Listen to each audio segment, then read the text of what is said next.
With simultaneous interpretation, please use channel 1 for Korean and channel 2 for English.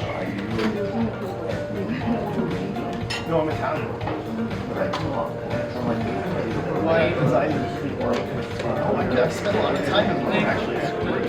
I love this conservative Italian government. It gives me lots of excuses to go. 네, 지금부터 2025 한미협회 외교안보 세미나를 시작을 하도록 하겠습니다. We will now begin the 2025 KAA Foreign Affairs and Security Seminar. 먼저 개회사를 위해 한미협회 최준경 회장님이시자 국제투자협력 대사님을 무대로 모시겠습니다. To open the event, please welcome Ambassador Junkyung Choi, Chairman and President of Korea-America Association and Ambassador for International Investment and Industrial Cooperation. 네, 큰 박수로 환영해 주시기 바랍니다.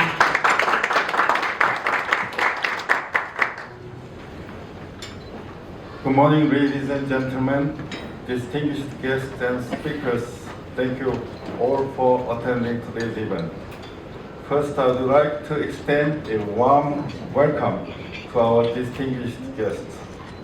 His Excellency Ambassador Joseph Yoon and officers from the U.S. Embassy, Her Excellency Ambassador Maria Castillo Fernandez of EU, His Excellency Ambassador Sten Suedi of Estonian Embassy, ROK National Assembly Member Kim Gun, Dr. James Carafano, our main speaker today, who is Senior Counselor to the President and E.W. Richardson Fellow at the Heritage Foundation. Executive Deputy CEO An Jong-hyuk of the Export-Import Bank of Korea, President Lee Jae-moon of Namyangju City Urban Corporation, CEO Woo Hae-young of Korea Money Brokerage Corporation, Anthony Kim, Research Fellow at the Heritage Foundation, editorial writer Jang Sejong from Jungwang Daily Newspapers. Also we have General John In-bum, former Army Solicitor General, as an important panel today. Members of Korea-America Association, it's my great pleasure to welcome you to 2025 KAA Foreign Affairs and Security Seminar. Today's theme comes timely at such a critical moment. Today's theme explores directly on South Korea's long-standing foreign policy, 안미경중, which means our nation relies on the U.S. for security while maintaining economic relations with China. For last decades, this approach gave Korea some room to pursue its own security and economic policies while navigating between the two great powers. But today, we must check if this policy is still sound. Can South Korea today still pursue this strategy 안미경중? As tensions rise, we are entering a more complex era. President Trump's tariff and growing friction with China mean that Korea's trade decisions now carry security implications. Now is the time we re-examine our foreign policy. The Korea-US alliance remains to be the foundation of our national defense, helping to protect peace and freedom on the Korean Peninsula and in the Pacific area. The United States is also Korea's most trusted trading partner.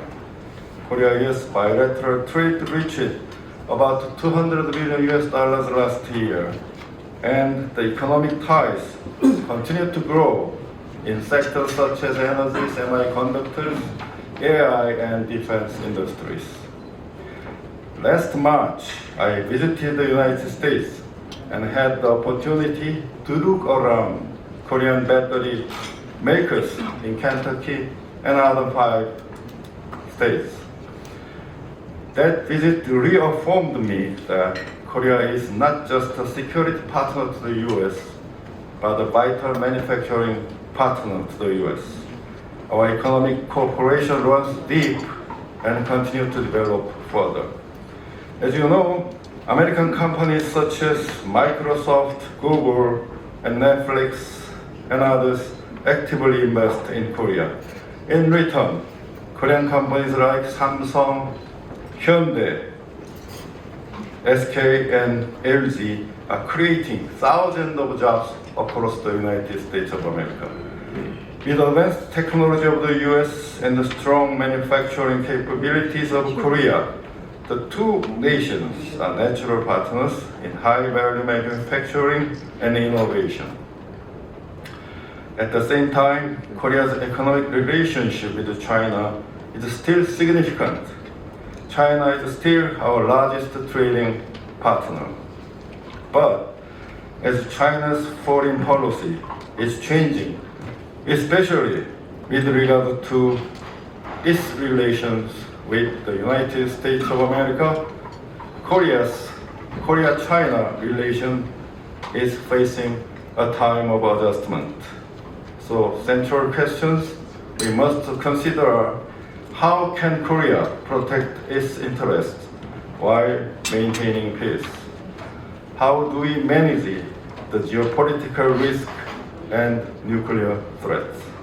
And how do we strengthen our alliance with the United States in a way that supports our values, security, and prosperity?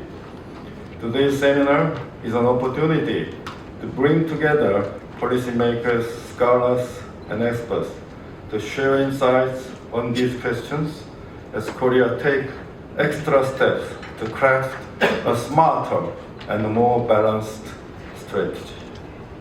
I encourage all of our speakers to speak openly and think boldly.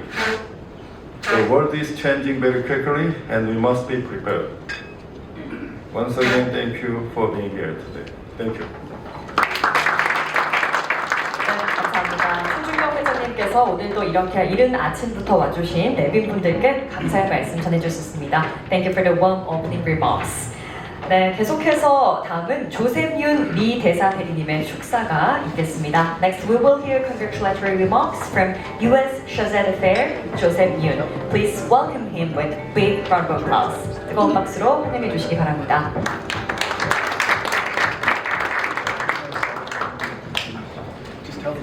여러분 안녕하십니까. 전 조셉 윤 미국 대사 대리입니다. 제가 영어로 좀 얘기하겠어요.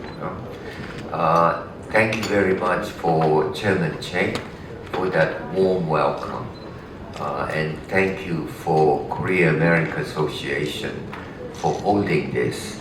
I've now been in Korea now 4 months. And during that time, I have personally witnessed the remarkable support of U.S. ROK Alliance among not just among Koreans, but among Americans alike.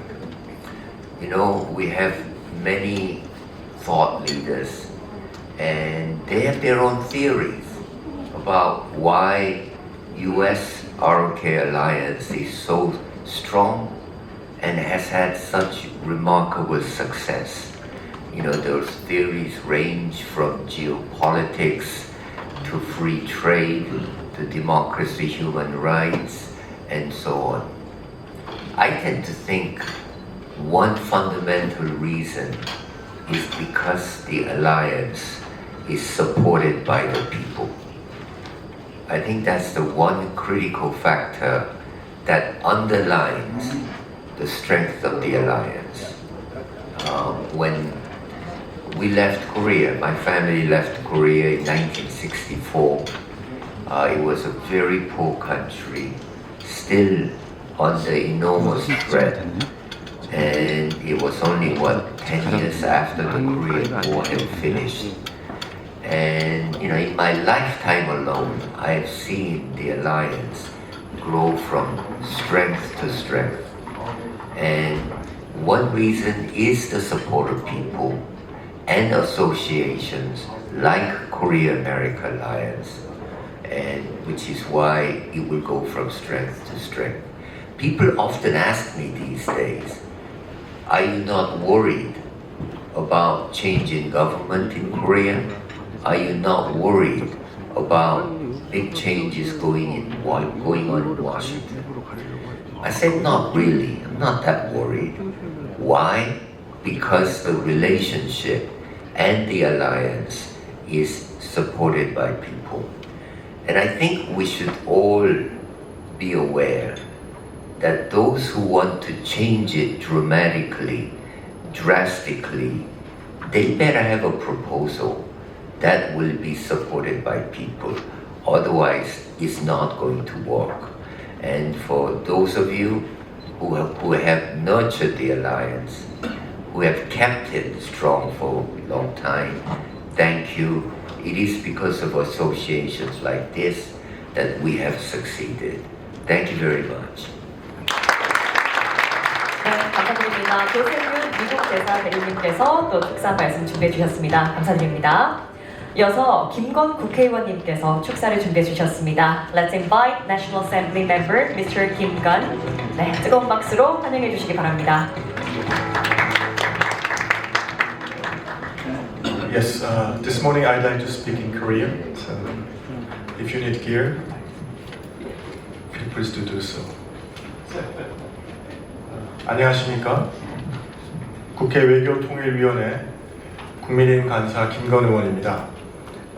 한미협회 외교안보 세미나 개최를 축하드립니다. 뜻깊은 자리를 마련해 주신 최준경 회장님을 비롯한 한미협회 회원 여러분께 깊은 감사의 말씀을 드립니다. 국제 질서의 불확실성이 그 어느 때보다 커진 엄중한 시대입니다. 치열한 글로벌 경쟁이 펼쳐지는 가운데 트럼프 2기 행정부와 한국의 선택, 안미경중 왜 성립되지 않는가를 주제로 개최되는 오늘 세미나가 대단히 시의적절하다고 생각합니다. 한미동맹 발전과 대한민국의 안보 수호와 경제 발전을 위한 지혜가 모이는 장이 되기를 기대합니다. 저는 지난주 미국 조지아에서 열린 한국학 포럼 참석을 위해 애틀랜타와 뉴욕을 방문했습니다. 많은 재미동포 여러분들과 기업인분들을 만나 현장의 목소리를 들었습니다. 제가 피부로 느낀 것은 미국에서 한인사회의 역할과 위상이 커졌다는 것과 또 우리 기업들이 양국 공동의 이익을 창출하고 있다는 것을 느낄 수 있었습니다.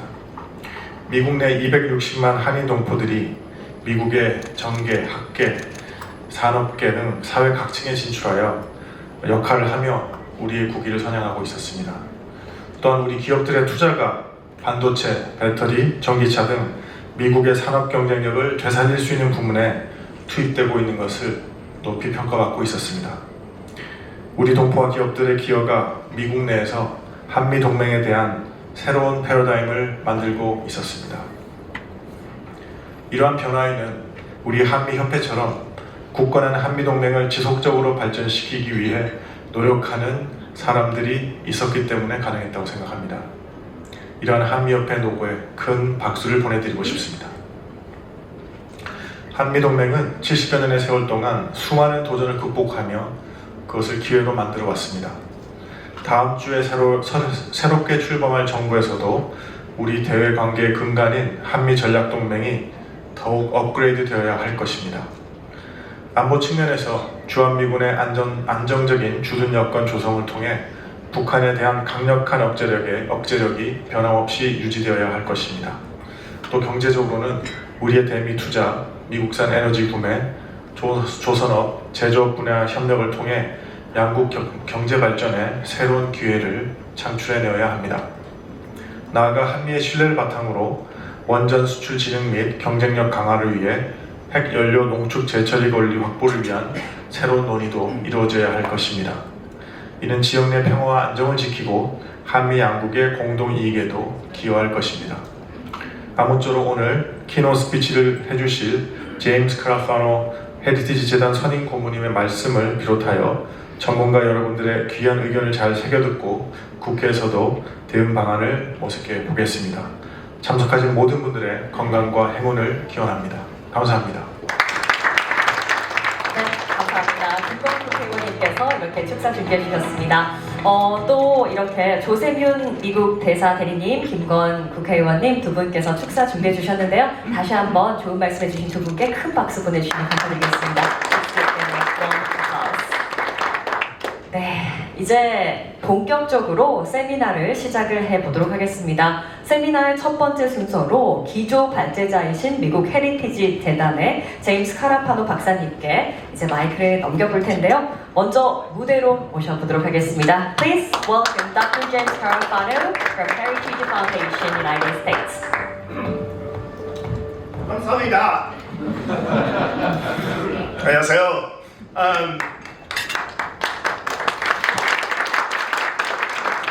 So I actually was in Korea. I had a tour in Korea in the Army, so I got about 5 words in Korean.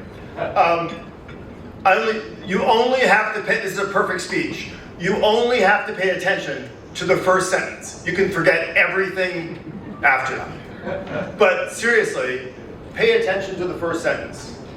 It is past time that Koreans and Americans change from being regional security partners to being global prosperity partners. Let me explain why America, particularly under this president, is the ideal partner for Korea, and why I am supremely optimistic that the best days of this team are ahead of us. Let me begin by explaining the realities of the current administration. This president is a disruptor by nature. But it is always disruption with a purpose. Trump has 2 essential imperatives driving his desire for rapid change: security and prosperity. He is anxious in his single remaining term as president to deliver on these priorities, which he believes are essential for the American people. On security, Trump is without question a president who believes in peace through strength. Trump entered office with a military power, however, that is underpowered. His drive to deliver peace through strength has a serious problem. The U.S. has 3 vital areas of interest: the Middle East, Europe, and Asia.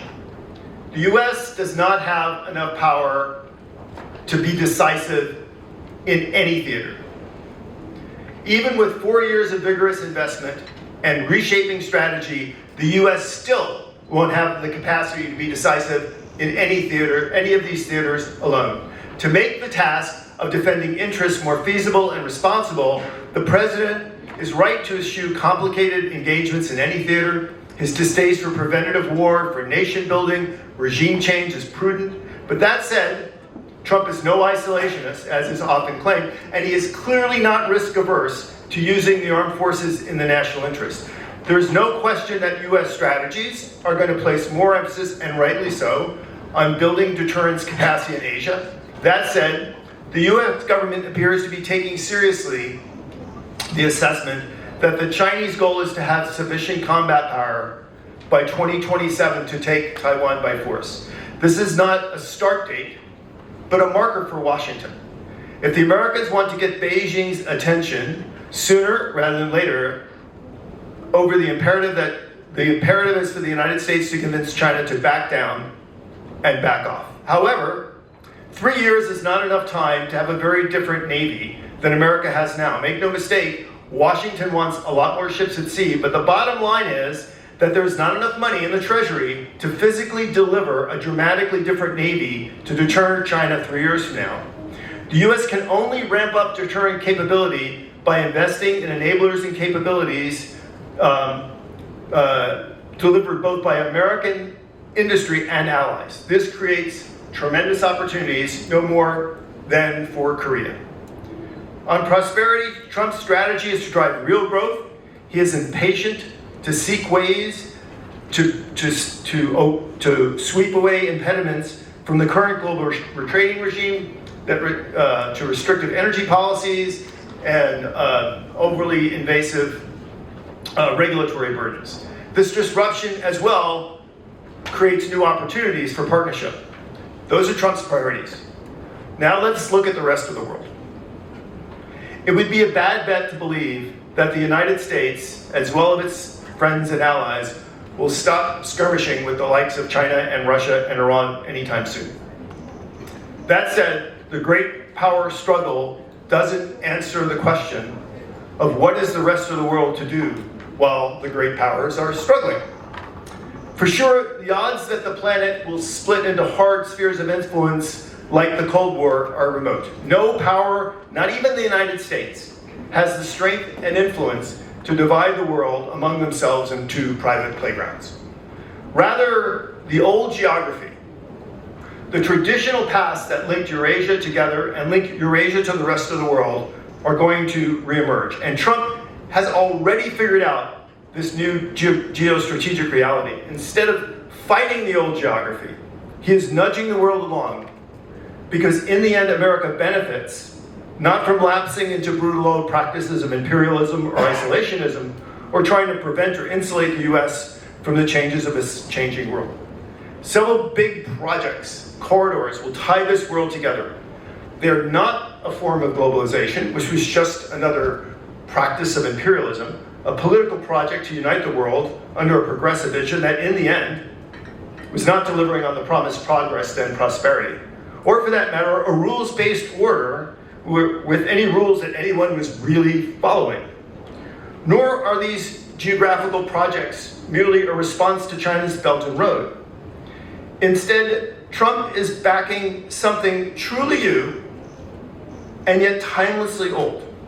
This is how we will conduct global affairs after globalization. These projects, whether it's the Southern Corridor or the Middle Corridor or connecting with Europe, create innumerable opportunities for Korea and the US and for our partnership and investment in global leadership. This is certainly, absolutely what the US envisions. During the first in-person bilateral talks with South Korea Foreign Ministry in February, US Secretary of State Marco Rubio underscored the enduring security and economic ties which have been firmly anchored in the dynamic, time-tested relationship between the two long-standing allies. This, he declared, is also part of President Trump's agenda. To be sure, there will always be some level of trepidation about how to deal with Donald Trump.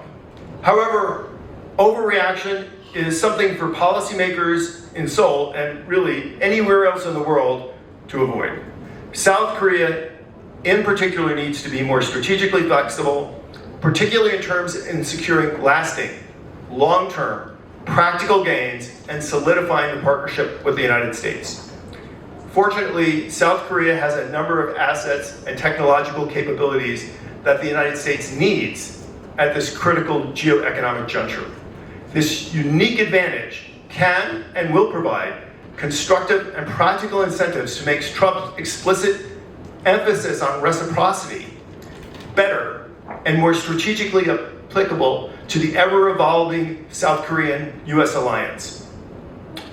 South Korea has become one of the most competitive economies in the world. And to just go off script for a second, I just wanted to say, my father fought in the Korean War. It was one of the proudest things he ever did. And for him to see the nation that came out of that destruction was the proudest and most honored thing in his life. And he has nothing, and our family has nothing but love and admiration for the Korean people and their unbelievable achievement in modern times, something that few countries have ever done. 감사합니다. In short, though, now that reciprocity is back in style, how does that work? It is a catchphrase hatched in Trump's first term. It is more institutionalized in his recent executive orders that are related to America's trade and economic interactions with the rest of the world.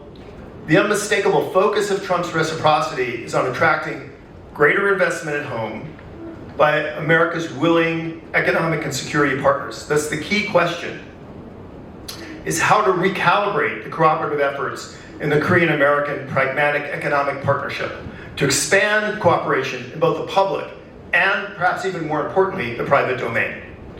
First, renewed efforts to maximize the utility of the Korea-US Free Trade Agreement. Enhancing dynamic entrepreneurial engagements in the framework of the Chorus FTA, particularly to reconfigure and enhance the supply chain security, is critical for the future economic reliance and prosperity, economic resilience and prosperity of the alliance. Second, Seoul should formulate a more proactive operational approach of joint investor and co-developer when South Korea deals with the new Trump administration, not just through exporter-importer trader relationship frameworks, but something much deeper and more dynamic. Pursuing a bilateral strategic defense industry development and production ecosystem can and will strengthen the economic security partnership between the two like-minded and willing partners by taking more practical advantage of allied defense production in critical areas like shipbuilding. The United States would reach maintenance and production targets faster and more efficiently. Moreover, Washington could attract greater defense-related direct investment into the United States. This represents a real win-win, and it is absolutely a pillar of the defense strategy of the current administration. Another initiative is the joint investor co-developer approach. Washington and Seoul should develop a forward-looking bilateral strategic energy trade initiative to ensure that no artificial barriers impede the development of a durable energy partnership. This would be particularly important for the development of commercial nuclear energy, wherein the United States should work very closely with South Korea, given its track record of exporting affordable commercial nuclear power plants.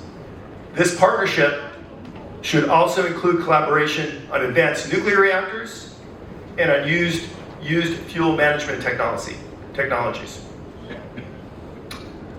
Really emerging, I think, as critically important is that Seoul should highlight South Korea's readiness, not just willingness, to deepen interactions with the North Atlantic Treaty Organization.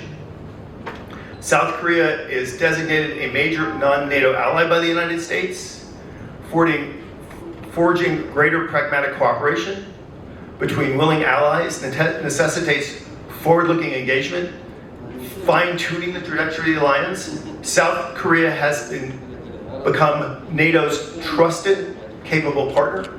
NATO standardization, investments such as those in Poland, these really, I think, are the growing opportunity on the way forward. More importantly, despite all the noise, all the distractions, all the politics, less has changed than we feared.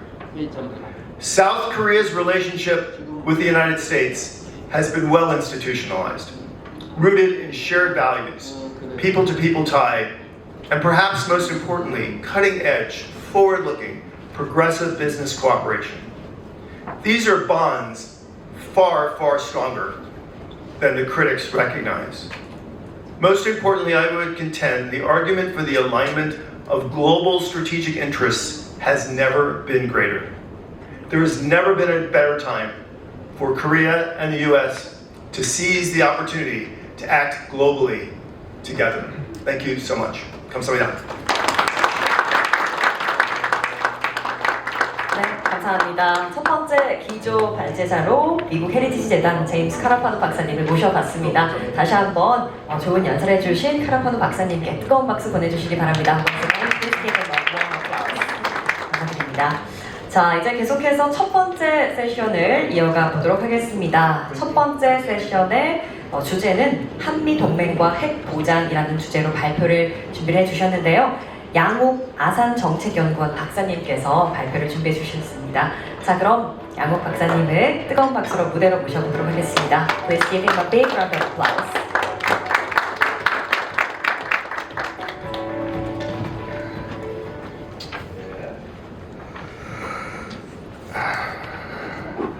안녕하십니까 여러분. 지금 안보 상황이 그렇게 나쁘다라고 얘기할 수 없지만 좋은 상황으로 가고 있지는 않습니다. 그래서 한미동맹이 나아갈 방향에 대해서 제가 정리를 했는데 이제 하필이면 제가 또 영문으로 준비를 해서 지금부터 영어로 발표하도록 하겠습니다.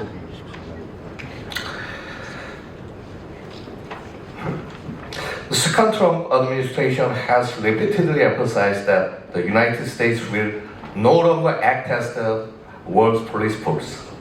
This does not imply that the US will disengage from the international affairs, but rather that it will only commit its power to allies and partners who are willing to share its strategic objective of countering China.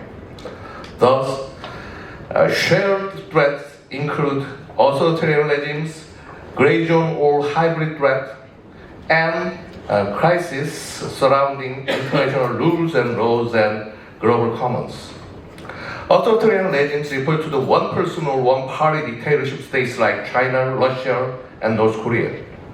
This regime, supported and led by Chinese growing power, consistently disregard international rules through gray zone conflicts and hybrid tactics to achieve political objectives and will continue to destabilize the global order.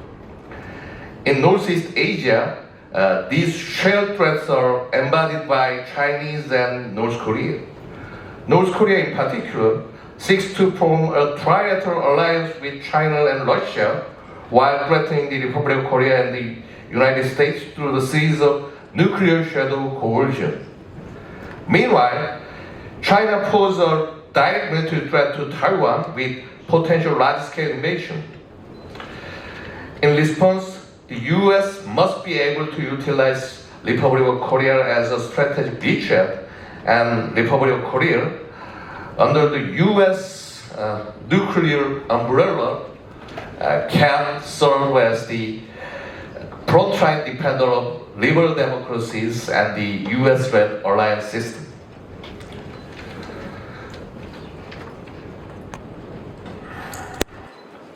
North Korea appears to be entering a strategic golden age. It is believed to have already secured enough fission material for approximately 200 nuclear warheads. It has diversified its tactical nuclear delivery system and platforms, and is on the verge of mass-producing miniaturized warheads. Significant progress has been made in hypersonic IRBM and ICBM, and North Korea has begun constructing a nuclear-powered ballistic missile submarine, signaling the likely advancement in the strategic nuclear arsenal. However, looks can be deceiving, and a closer assessment of North Korea's real capability is required. By participating in the war in Ukraine, North Korea has strengthened its military alliance with Russia, receiving various forms of supporting, ranging from space launch cooperation to the provision of advanced conventional weapons. It is expected that Russia may also assist in North Korea's nuclear weapons development. North Korea is refining its nuclear shadow strategy against the Republic of Korea and the US by referencing Russia's offensive nuclear doctrine. With technical advice and support from Russia, North Korea could complete nuclear weapons it had previously failed to perfect for striking US mainland.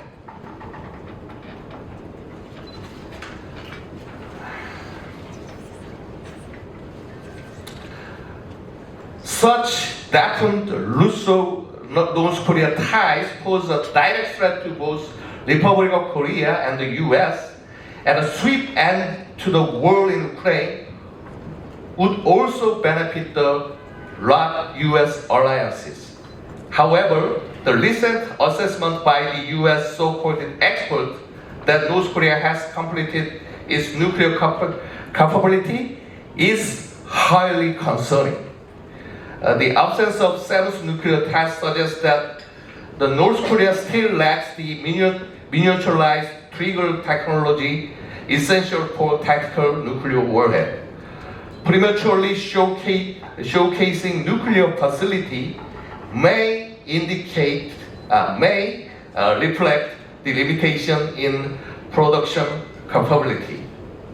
Therefore, recent proposal by some think tanks advocating the peaceful coexistence with North Korea based on claims of completed nuclear capabilities are exceedingly dangerous. Instead, the US should utilize its relationship with Russia to induce it to abandon North Korea, thereby severing the North Korea-Russia ties and neutralizing threat to the US.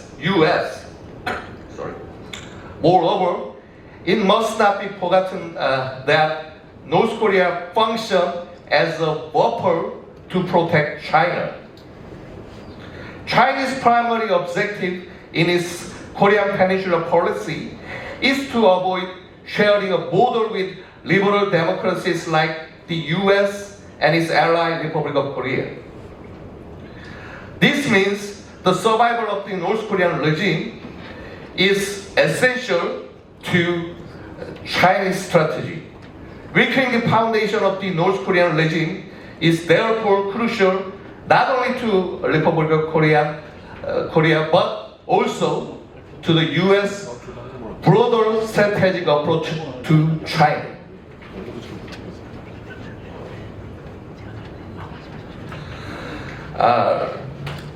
The US alliance has served as a powerful linchpin for stability in Northeast Asia for 61 years, but it now faces new challenges.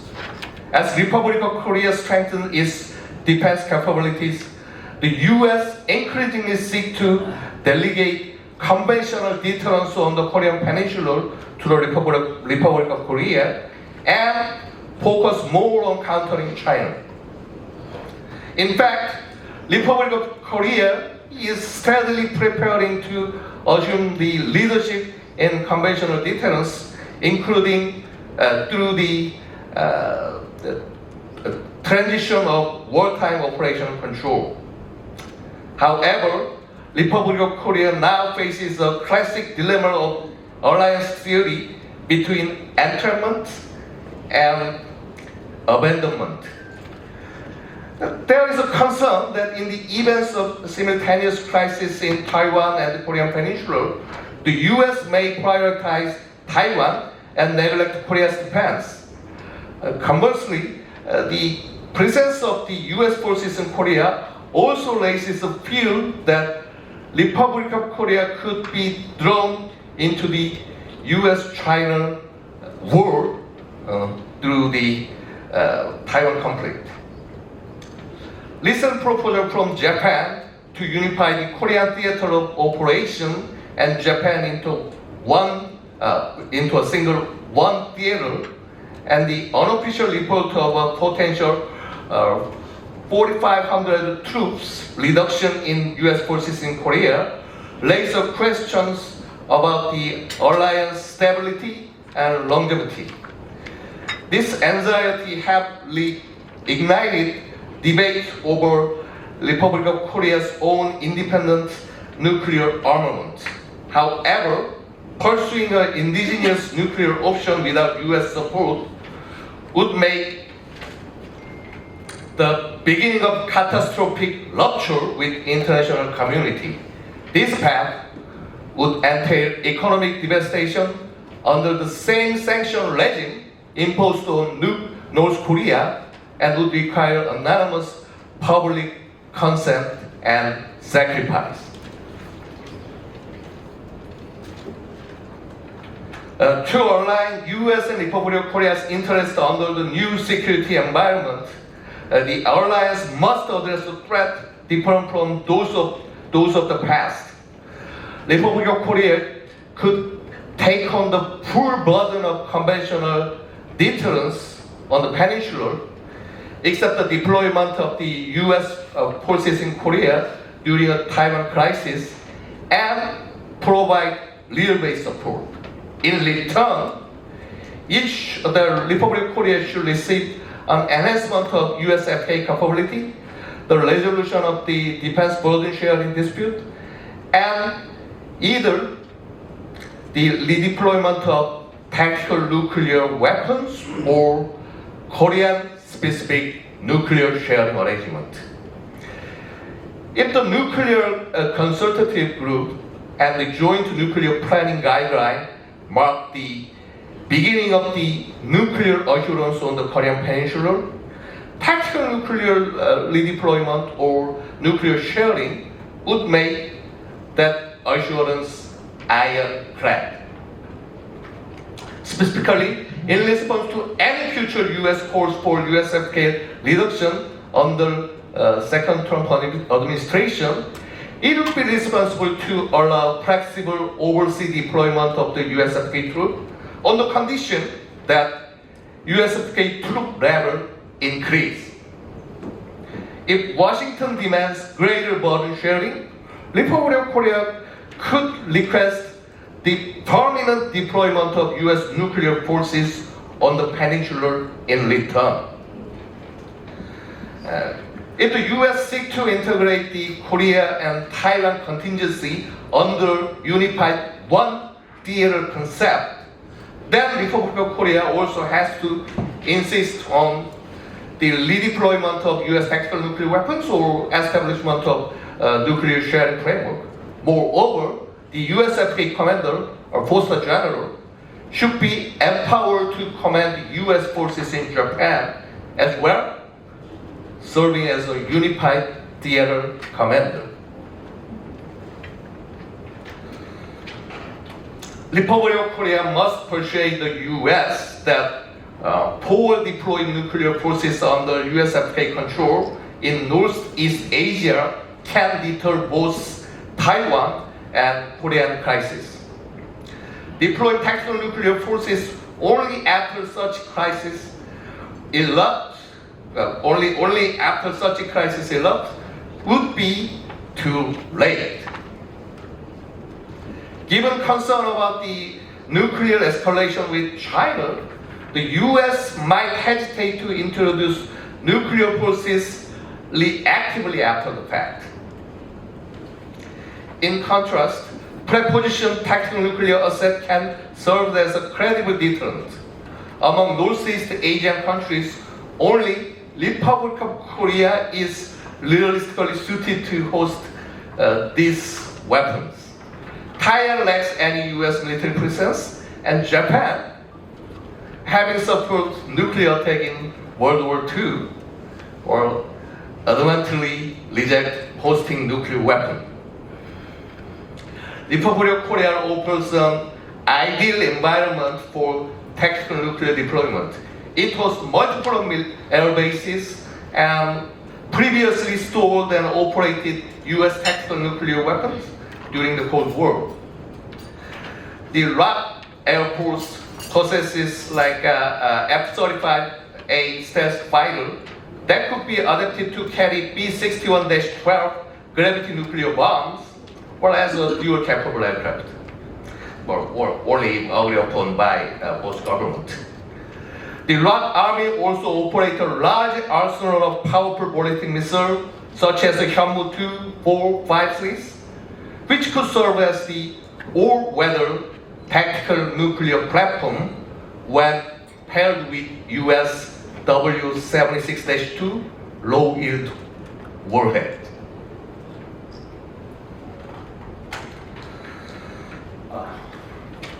Okay, in short, the U.S. alliance, in short, the RAP U.S. alliances has the infrastructure and capability to support both tactical nuclear redeployment and RAP U.S. nuclear sharing.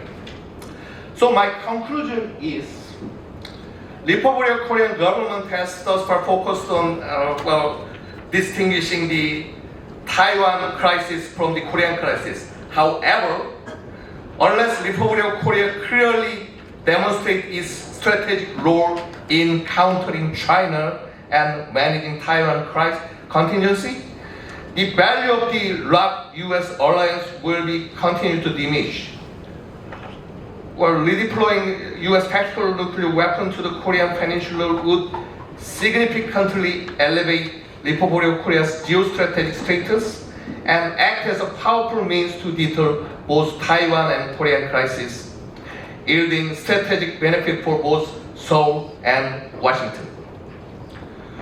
With bold decision and reinforced deterrence, the ROK-US alliance can gain greater strategic relevance and contribute meaningfully to the regional peace and prosperity.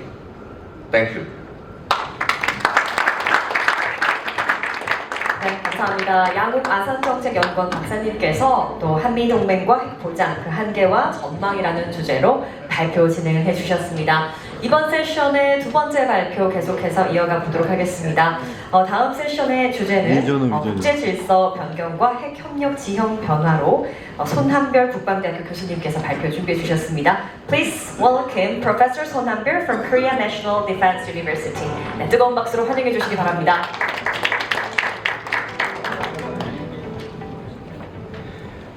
Thank you. Hello, my name is Hanbyeol Sohn from Korea National Defense University. Thank you for inviting me to the distinguished guest today.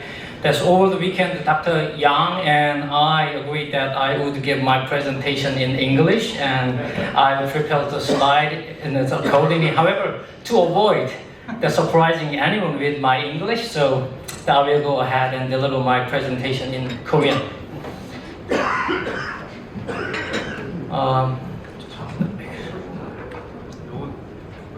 네, 제가 발표 드릴 내용은 결국은 현재의 핵 질서의 변화 속에서 한미 동맹이 또는 한국이 어떻게 하면 북한의 핵 위협에 대응해 나갈 것인가 하는 것이고요. 오늘 제가 말씀드릴 내용은 5가지 질문으로부터 시작됩니다. 첫 번째는 국제적인 핵 질서가 어떻게 변화하고 있는가, 특히 지정학과 기술의 영역에서 어떻게 변화하고 있는가 첫 번째 질문이고요. 두 번째는 우리가 제3차 핵시대라고 부르는 이 새로운 핵시대에 있어서 과연 이 3차 핵시대는 과거 무엇이 다른가에 대한 질문을 드리고 싶습니다. 세 번째는 그렇다면 이러한 핵질서 속에서 NPT 레짐은 지금까지 우리가 강력하게 견고하게 유지해온 NPT 레짐은 계속 유지될 것인가, 어떤 문제점을 가지고 있는가 하는 문제고요. 네 번째는 그렇다면 이 NPT 체제를 보완하기 위해서 우리의 핵 위협을 대응하고 군비 통제, 신뢰를 구축하기 위해서 어떤 기술 통제 영역이 필요한가가 네 번째 질문이고, 마지막은 양 박사님 발표에 의해서 결국 한국이 어떻게 하면 전략적인 독자성을 유지하면서 또한 이 동맹 체제를 잘 유지해 나갈 것인가 하는 것이 제 마지막 질문입니다. 자, 새로운 핵 시대가 도래했는가에 대한 여러 가지 의견들이 있습니다. 혹자는 이것을 제3차 핵시대라고 부르고, 혹자는 이것을 무엇이라고 부를지 몰라서 새로운 핵시대라고 부릅니다.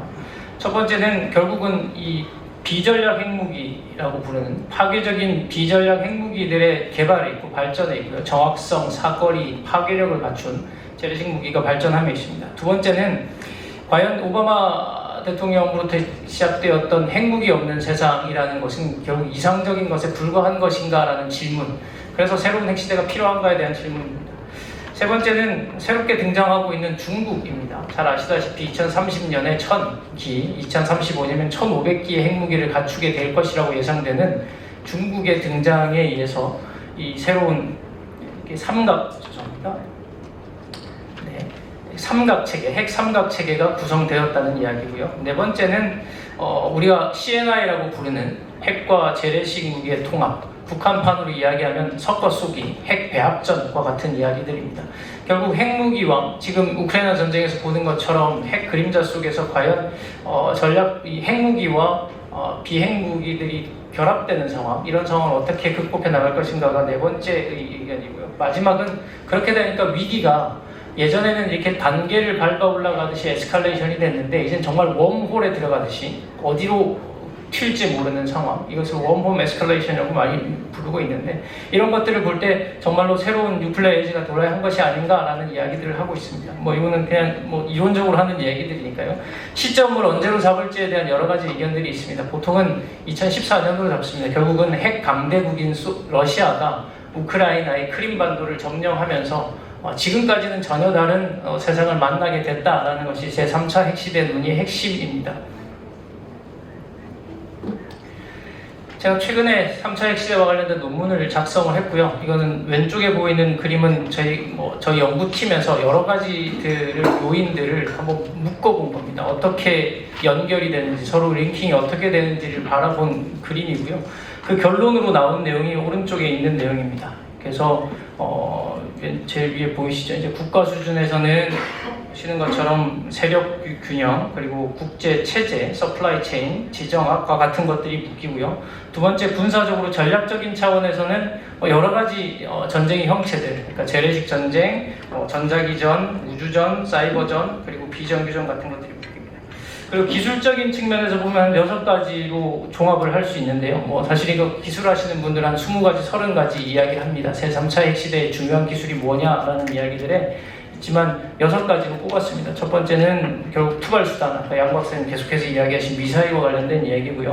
그리고 핵 지휘 통제, 사이버 우주, AI, 그리고 미사일 디펜스, 지금 최근에 트럼프 행정부에서 골든돔을 발표하면서 다시 한번 미사일 디펜스에 대한 관심이 높아지고 있습니다. 그리고 타겟팅과 관련된 문제들입니다. 이것들은 기술이자 개념으로서 제3차 핵시대를 관통하고 있는 이야기들인데, 정리하면 이런 겁니다. 결국 정치적으로는 다득화된 상황, 그리고 전략적으로는 통합되고 기술적으로는 연결되는 이런 3가지 정도의 특징을 제3차 핵시대로 볼 수 있을 것 같습니다. 자, 이건 굉장히 이론적인 이야기였고요.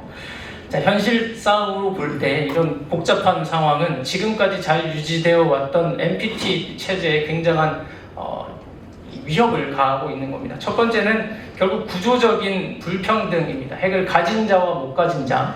오늘 토론 시간에 아마 저는 정성정 박사님께서 여러 가지 이야기를 해주실 것 같습니다. 이 구조적인 비대칭성 때문에 핵을 가지지 못한 사람들의 위협인식은 훨씬 더 높아지는 상황입니다. 두 번째는 잘 아시다시피 결국 한국이 직면하고 있는 북한의 핵 위협이고, 북한이 핵 능력을 고도화함과 동시에 전술핵을 개발하면서 우리의 전략적인 사고를 모두 다 흐트러뜨리고 있는 상황입니다.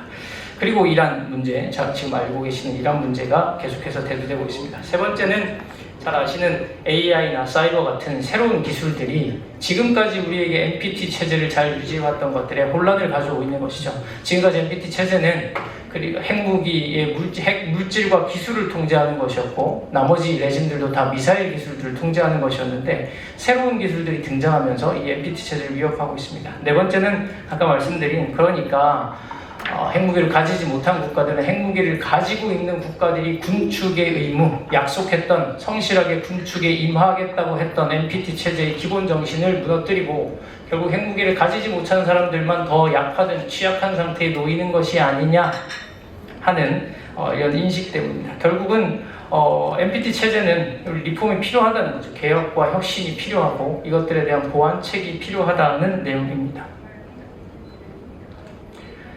제가 강조하고 싶었던 것은 결국 여러 가지 3차 핵시대의 특징들이 있는데, 군축 비확산과 관련해서 제가 말씀드리고자 하는 것은 기존의 비확산에서 이제는 기술, 각각의 기술을 통제할 수 있어야만 비확산 체제가 유지될 수 있겠다라는 주장을 하고 싶습니다. 결국은 어떤 기술들이 크리티컬한지에 대한 이야기들을 좀 따져봐야죠. 지금 이미 사실은 AI와 관련된 것들은 외교적으로 군사적 이용에 대한 것들에 대해서는 UN 차원에서 통제하기 위한 여러 가지 노력들이 있고요. 거기에 초음속, 국초음속 미사일, 그리고 미사일 방어 체계, 그리고 인공지능과 관련된 이야기를 가지고 결국은 이 핵심 기술들을 어떻게 통제할 것이냐가 중요하다는 내용입니다. 그래서 이런 특정한 기술, 특정한 이슈를 중심으로 어떻게 하면 지금 현재 가지고 있는 이 소다자주의적인 소다자주의적인 노력을 가지고 이런 기술들을 통제할 것인가 하는 것인데, 문제는 이거입니다. 아까도 계속해서 기조연설에서부터 말씀하신 것처럼 문화, 사람, 그리고 관계 이런 것들인데, 결국은 어떻게 하면 신뢰를 서로 구축해 나갈 것인가 하는 문제들은 여전히 남아 있습니다. 저는 주장하고 싶은 바는 한국이 지금까지 핵무기를 가지고 있지 않은 한국이 성실하게 NPT제를 잘 유지해온 것처럼, 그러면서도 북한의 핵 위협에 직면해 있는 한국이 이런 비확산 체제에서 국제 통제 레짐에서 우리가 더욱더 적극적인 역할을 함으로써 이 체제를 유지해 나감과 동시에 한국이 직면한 핵 위협으로부터도 해방될 수 있다라는 말씀을 드리고 싶습니다. 네, 그럼 이런 체제 속에서 미국의 핵태세는 어떻게 바뀌고 있는지, 그래서 그 속에서 한국이 어떻게 역할을 나가야 되는지에 대한 말씀을 드리고 싶습니다. 위에 보이시는 것은 CSIS의 프로젝트 아톰이라는 그 프로젝트에서 지금 최근에 나왔던 그 보고서고요. 제가 위에서 말씀드리고 싶은 미국의 핵 인식의 변화입니다. 미국의 핵 인식이 평시 억제에서 지금은 전시 핵 억제로 바뀌어가고 있다. 결국 말은 언제든지 핵무기가 사용될 수 있는 위협이다라는 것을 강조하는 것이죠. 그래서 첫 번째 보시는 것처럼 결국 미국은 이 실제 전시에 핵무기가 사용될 위기에 대한 대비를 해야 된다. 억제가 언제든지 실패할 수 있다는 것을 강조한 것이고요. 두 번째는 옵션이죠. 그래서 그런 위협에 대응하기 위해서는 더욱 많은 다양한 옵션을 가져야 된다는 것이 핵심 주장입니다. 그리고 세 번째는 지역적인 결국 핵무기가 사용된다면 미 본토보다는 지역 차원에서 미국과 멀리 떨어진 곳에서 각 지역에서 핵무기가 사용될 가능성이 있기 때문에 지역 억제나 또는 동맹국들과 함께 안보를 어떻게 해나갈 것이냐에 대한 질문입니다. 이것은 2023년 말에 나왔던 이 상하원의 초당파적으로 만들었던 스트래티지 포스처 리뷰입니다. 여기서 강조하는 것은 통합과 융통성이었고요. 그래서 강조되고 있는 것은 결국 또 똑같은데요. 중국의 핵 위협에 대해서 대응해야 된다. 그리고 어떻게 하면 통합 억제를 잘 할 것인가. 그리고 핵심은 우리가 흔히 그냥 쉽게 말해서 전술 핵무기라고 이야기하는, 정부 핵무기라고 이야기하는 비전략 태세를 강화해야 된다라는 것이죠. 그래서 미국과 러시아 간의 상호 간의 대륙간을 이동하는 미사일이 아니라 결국 각각의 지역에서, 예를 들면 인도 태평양의 한반도에서, 중동에서 어떻게 하면 핵 사용을 억제할 것인가가 핵심적인 질문입니다. 자, 미국이 이렇게 핵 태세를 바꿔가고 있는 상황이라는 것입니다. 미국이 인식을 바꿔가고 있는데 파란색으로 된 것만 말씀드리겠습니다. 결국 미국은 통합 억제를 강조하고 있는데요. 이 통합 억제는 모든 국력을 사용하는 것입니다. 우리가 다임이라고 이야기하는 외교, 정보, 경제, 군사 모든 분야를 통틀어서 통합해야 된다는 것이고, 거기에서는 또한 전장 영역 측면에서도 사이버, 우주, 그리고 모든 재래식 작전을 통합해야 되겠다라는 것이 통합억제 두 번째 필라입니다.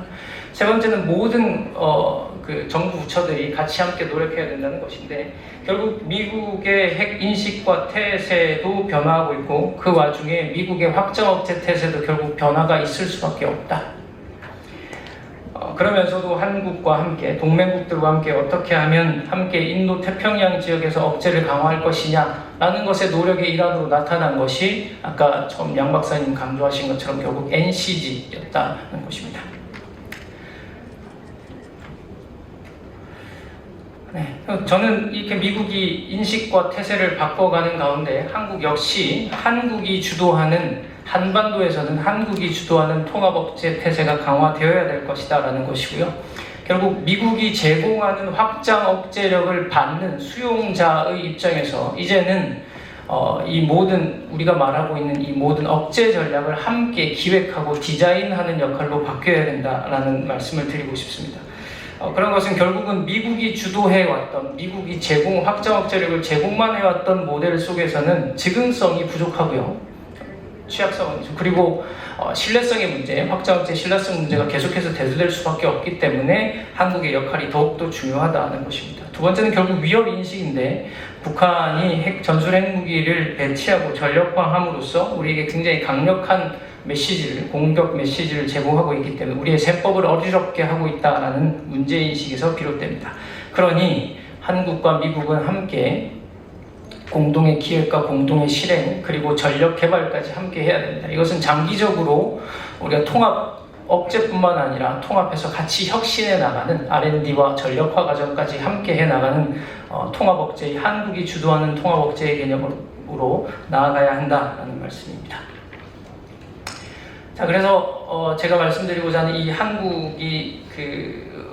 한국의 억제, 한반도의 억제는 결국 이 세 가지의 큰 필러스로 이루어지는데, 저는 이거 동심원이라고 생각합니다. 첫 번째는 결국 중요한 것은 한국의 능력이고 의지이죠. 그래서 한국이 얼마나 전략적인 오토노미를 가지고 있느냐는 것은 북한에 대한 직접 억제력에도 중요한 역할을 합니다. 두 번째는 한국과 미국이 이미 합의한 테일러드 디터런스 스트래티지를 작년 말에 이미 이게 갱신했지만, 여기에 대한 좀 더 깊은 논의들이 필요하다는 것이고, 이것은 이미 우리가 가지고 있는 NCG 체제 내에서 북한의 전술 핵 무기의 위협에 대한 대응 방향으로 좀 더 발전해 나가야 된다는 얘기입니다. 자, 그 다음 동심원 제일 바깥쪽에 있는 억제의 네트워크는 결국 네트워크화된 통합 억제입니다. 그래서 한미일, 작게는 한미일이고요. 넓게는 인도태평양 지역의 여러 국가들, 뜻을 같이 하는 국가들과 함께 할 때 한국의 억제 태세가 동심원, 세계의 동심원이자 세계의 필라로서 작용할 수 있다는 것입니다. 마지막 페이지입니다. 제가 세 가지 정도만 정책 제언을 제시하고자 하는데, 그 전에 여기 이제 한국과 미국의 여러 전문가들이 모이셨으니까 한 가지만 말씀드리고 싶습니다. 저희가 세미나를 하고 토론을 하다 보면 좀 어려움이 있는 게, 첫 번째의 문제는 전략 목표와 협상 목표를 오해하는 것입니다. 우리가 미국과 협상할 때의 목표가 있고요, 미국과 함께 나아갈 때 전략 목표가 다릅니다. 근데 우리는 협상 목표와 전략 목표를 헷갈리는 경우들이 종종 있습니다. 굉장히 정제해서 이야기되어야 되고 굉장히 조심해서 이야기해야 될 이야기들이 있다는 것이죠.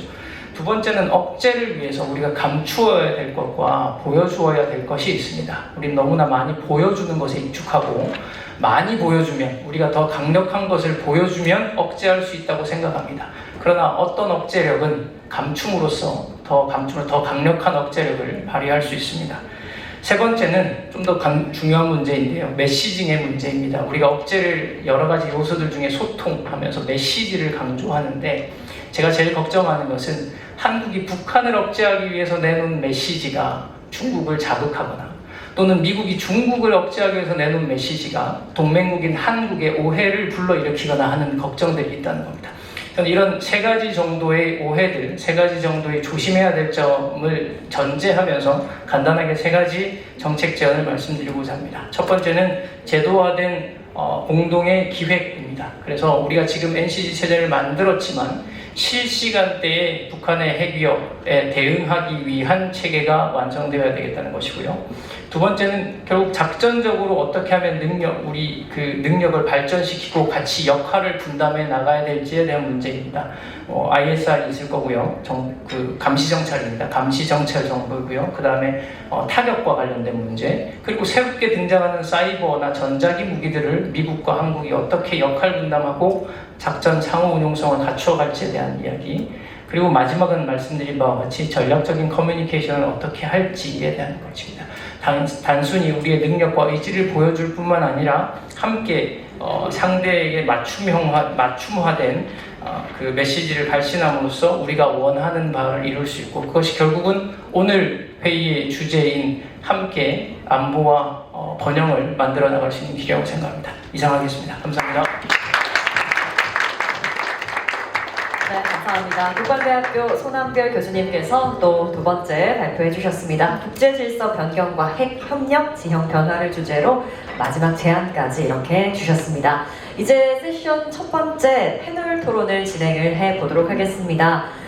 우선 패널 토론을 위해서 지금 장례를 좀 정리를 할 텐데요. 잠시 소개를 좀 드리도록 하겠습니다. 오늘 좌장으로 김현욱 세종연구소 소장님께서 수고를 해주실 예정이고요. 패널리스트 세 분 소개드리겠습니다. 김두현 신미국 안보센터 선임 연구위원님, 그리고 정성장 세종연구소 한반도전략센터장님, 그리고 전인범 전 특전사령관님 세 분 패널리스트로 모셔보도록 하겠습니다. 잠시 후에 세션 1 패널 토론 계속해서 진행을 해보도록 하겠습니다. 잠시 장례가 정리되는 동안 잠시만 기다려주시면 감사드리겠습니다.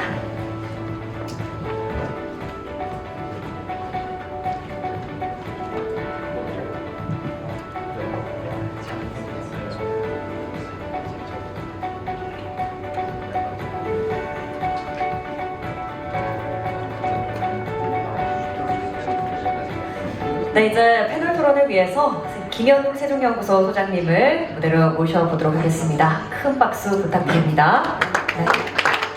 네, 아울러서 세 분의 패널리스트 분들 무대로 모셔보겠습니다. Please welcome the panelists and the moderator.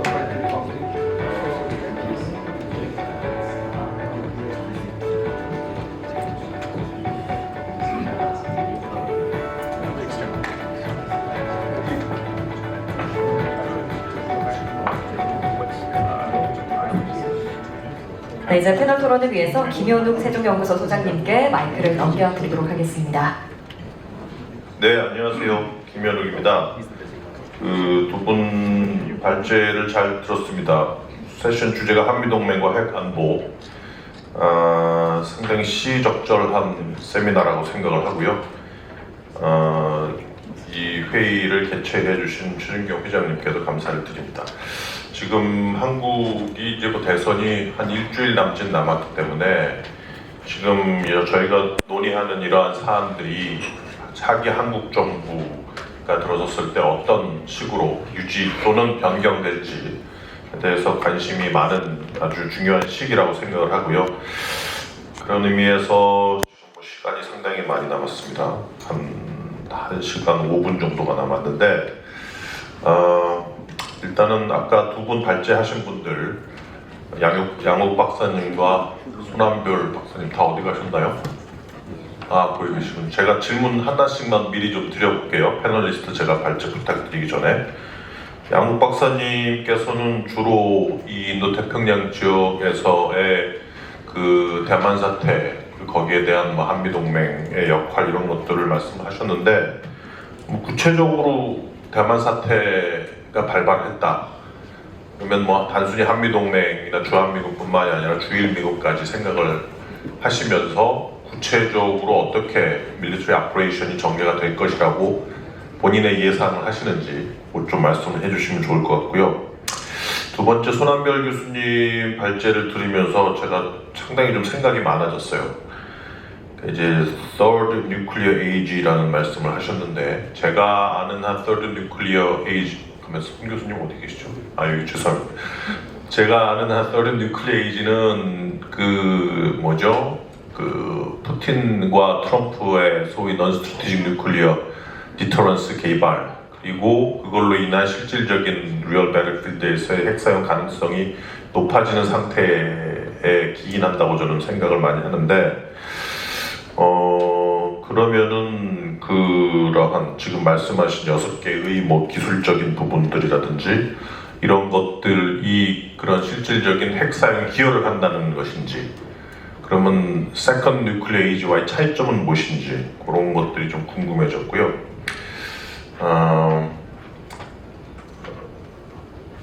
다른 분들께도 제가 궁금한 점들이 있어서 미리 그냥 질문을 다 털어놓고 시작을 하겠습니다. 제임스 카라파노, Dr. James Carafano. I'm just wondering the possibility of Trump government's deployment of nuclear weapons to Indo-Pacific region. I have been asking these questions around to many experts and policymakers in the States, but their answers are all different. So what do you think about that possibility? That's my first question. Second question for you, James, or Anthony, you can answer the question too. When there was, lively discussions about the Afghan transfer back to South Korea, maybe during the Moon Jae-in government, the U.S. was getting prepared to bolster its military capabilities, maybe by way of bolstering its rear backing, military capabilities in Japan.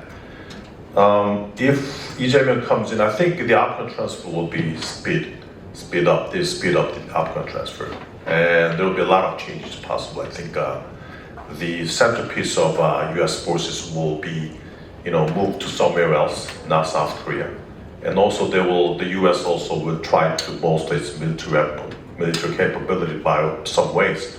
So, what's your, take on that? What you're thinking about that? 죄송합니다. 질문을 많이 드려서 첫 번째 발제자분인 아까 소개해 주신 것처럼 신민국안보센터 선임연구위원이신 김두현 박사님이시고요. 시간이 많이 있으니까 한 15분 정도 발표를 해 주셔도 될 것 같습니다. 네, 부탁드립니다.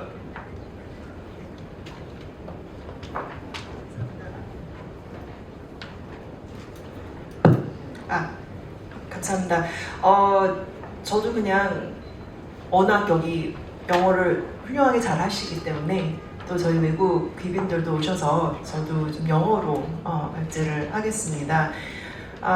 Before I begin, I wanted to, as a board member of the Korea-America Association, I really wanted to thank everybody, all our distinguished speakers and our distinguished guests in the room for coming here today to join us for this very important discussion. And as you saw from Dr. Kim, to Kim Hyun-Wook, we really would like to have this to be a group discussion today. And as Joe said in his remarks earlier this morning, the importance of people-to-people ties is going to be especially important going forward in the next 4 to 5 years. And so I really think that organizations like ours will really be helpful and play an instrumental role. I wanted to thank our two presenters for the first session for their insights and their wisdom. They were very thought-provoking and gave us a lot to think about and a lot to unpack. I just wanted to respond to some of these and offer some of my thoughts to each of the key points that I had picked up in both of their presentations. The first is on the future of the alliance, and I thought we would have less time, so I made this very short and brief, so I'll try to keep it concise as well. As I see the South Korea-US alliance, on the US side, I see 3 factors or variables that could determine the future of America's Korea policy and even the health of the alliance for the next 4 years of the Trump presidency. The first factor or variable is Trump's personal views, his own views on various alliance issues and world issues. The second is the views of his closest advisors, so the political appointees, what their worldview and personal views are. And the third factor or variable is the permanent US bureaucracy. And we cannot ignore the strength, actually, of the American permanent bureaucracy because it does have inherent checks and balances. And so the relationship among these 3 groups will really determine the future of America's policy towards Korea and other issues in the world. And so we need to keep an eye on how the interplay among these 3 factors will play out, as we saw in the first Trump administration. And I do want to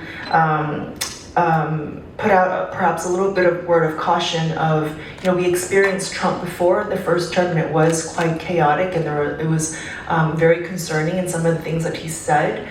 But I would like to advise that we focus on what the American government does in its action versus what Trump says in the media or in public. Because sometimes he will say things for various reasons. And he also has his own constituencies that he has to think about. But if you look at what actions the American government takes, sometimes they do not support or align completely with what some soundbite or some tweet that he made in public. On the South Korean side, as everybody here knows, we will have an early presidential election next week. And so that's another big determining factor in the future direction and the health of the alliance, specifically who will win that election next week. And as everybody here knows very well, not only domestic policy, but especially foreign policy could be very different depending on whether Lee Jae-myung or Kim Min-soo wins that election. On deterrence, I echo some of the suggestions that my 2 presenter colleagues have made, that the Allies should continue their historic work on extended deterrence issues. So these are things like further implementing the Washington Declaration and the Nuclear Consultative Group, and to especially strengthen the conventional nuclear integration aspect of these issues. Now, of course, this was agreed upon during Biden and Yoon, but I don't think we should be too quick to assume that the Trump administration or a future Korean administration might completely scrap it, because there's so many good elements in those agreements. And so one thing that I have suggested, especially to South Korean officials since January this year, is because we have Trump in the United States, I have suggested let's maybe modify our language a little bit. We're not changing the concept, but we should suggest that the US and South Korea strengthen deterrence together, rather than using the word extended deterrence. Deterrence is the broader umbrella concept, but if we keep saying we need to strengthen extended deterrence, it might backfire because of the demands and Trump's perception of what he wants from allies.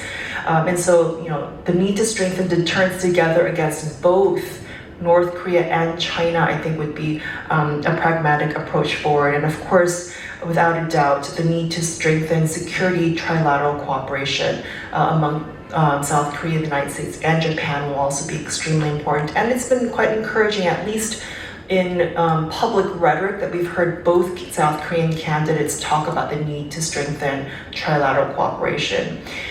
In terms of course, we have various views on this panel and in the room, but to be honest, as I see the U.S. government and where they are right now in terms of policy and its core national security policies, I currently do not see the redeployment of tactical U.S. nuclear weapons or nuclear sharing to be feasible or realistic as it currently stands. Now, I know Dr. Kim Hyun-Wook asked a very good question, and we keep asking this question: would the Trump administration redeploy tactical nuclear weapons? And nuclear sharing, the core pillar of nuclear sharing is you have to base American nuclear weapons somewhere in Asia in order for it to be called nuclear sharing. And to be very honest, my sense is that it's a flat no right now for the Trump administration. But instead, something that I have suggested to South Korean government colleagues is you should really ask for the deployment of nuclear-capable sea-launched cruise missiles around the Korean Peninsula. This is something that's already happening. It's a weapon system that the first Trump administration introduced. Especially if you look at the nuclear posture review, it's something that the Biden administration did not want to do, but it had to do because it's congressionally mandated and there's a budget for it. Congress passed a budget for it. And so I believe that of the various current options that we have in terms of strengthening both extended deterrence and deterrence writ large, I think it makes more sense. Also, in a practical way, it actually increases deterrence because deterrence really is strengthened if your adversary knows you have certain weapons, but they do not know where the locations are. And so this is one area that I would suggest. I would have to, I know there's a completely different view of this next point on this panel, and I respect those views, but I personally believe that South Korea's own nuclear armament will be very costly, will be risky, and make South Korea far more vulnerable to a North Korean attack at any point along the line, at any point it takes, in the many years it takes to actually develop a nuclear weapon, let alone a reliable and operational nuclear weapon. And then also South Korea's own nuclearization would of course challenge the NPT and the NPT regime. And of course, I do point to some comments that leading South Korean opinion leaders have made recently, especially those who have served in the highest levels of the South Korean government, people like former National Security Advisor Chun Ewha. He constantly stresses that if South Korea goes nuclear, it will break the U.S.-South Korea alliance.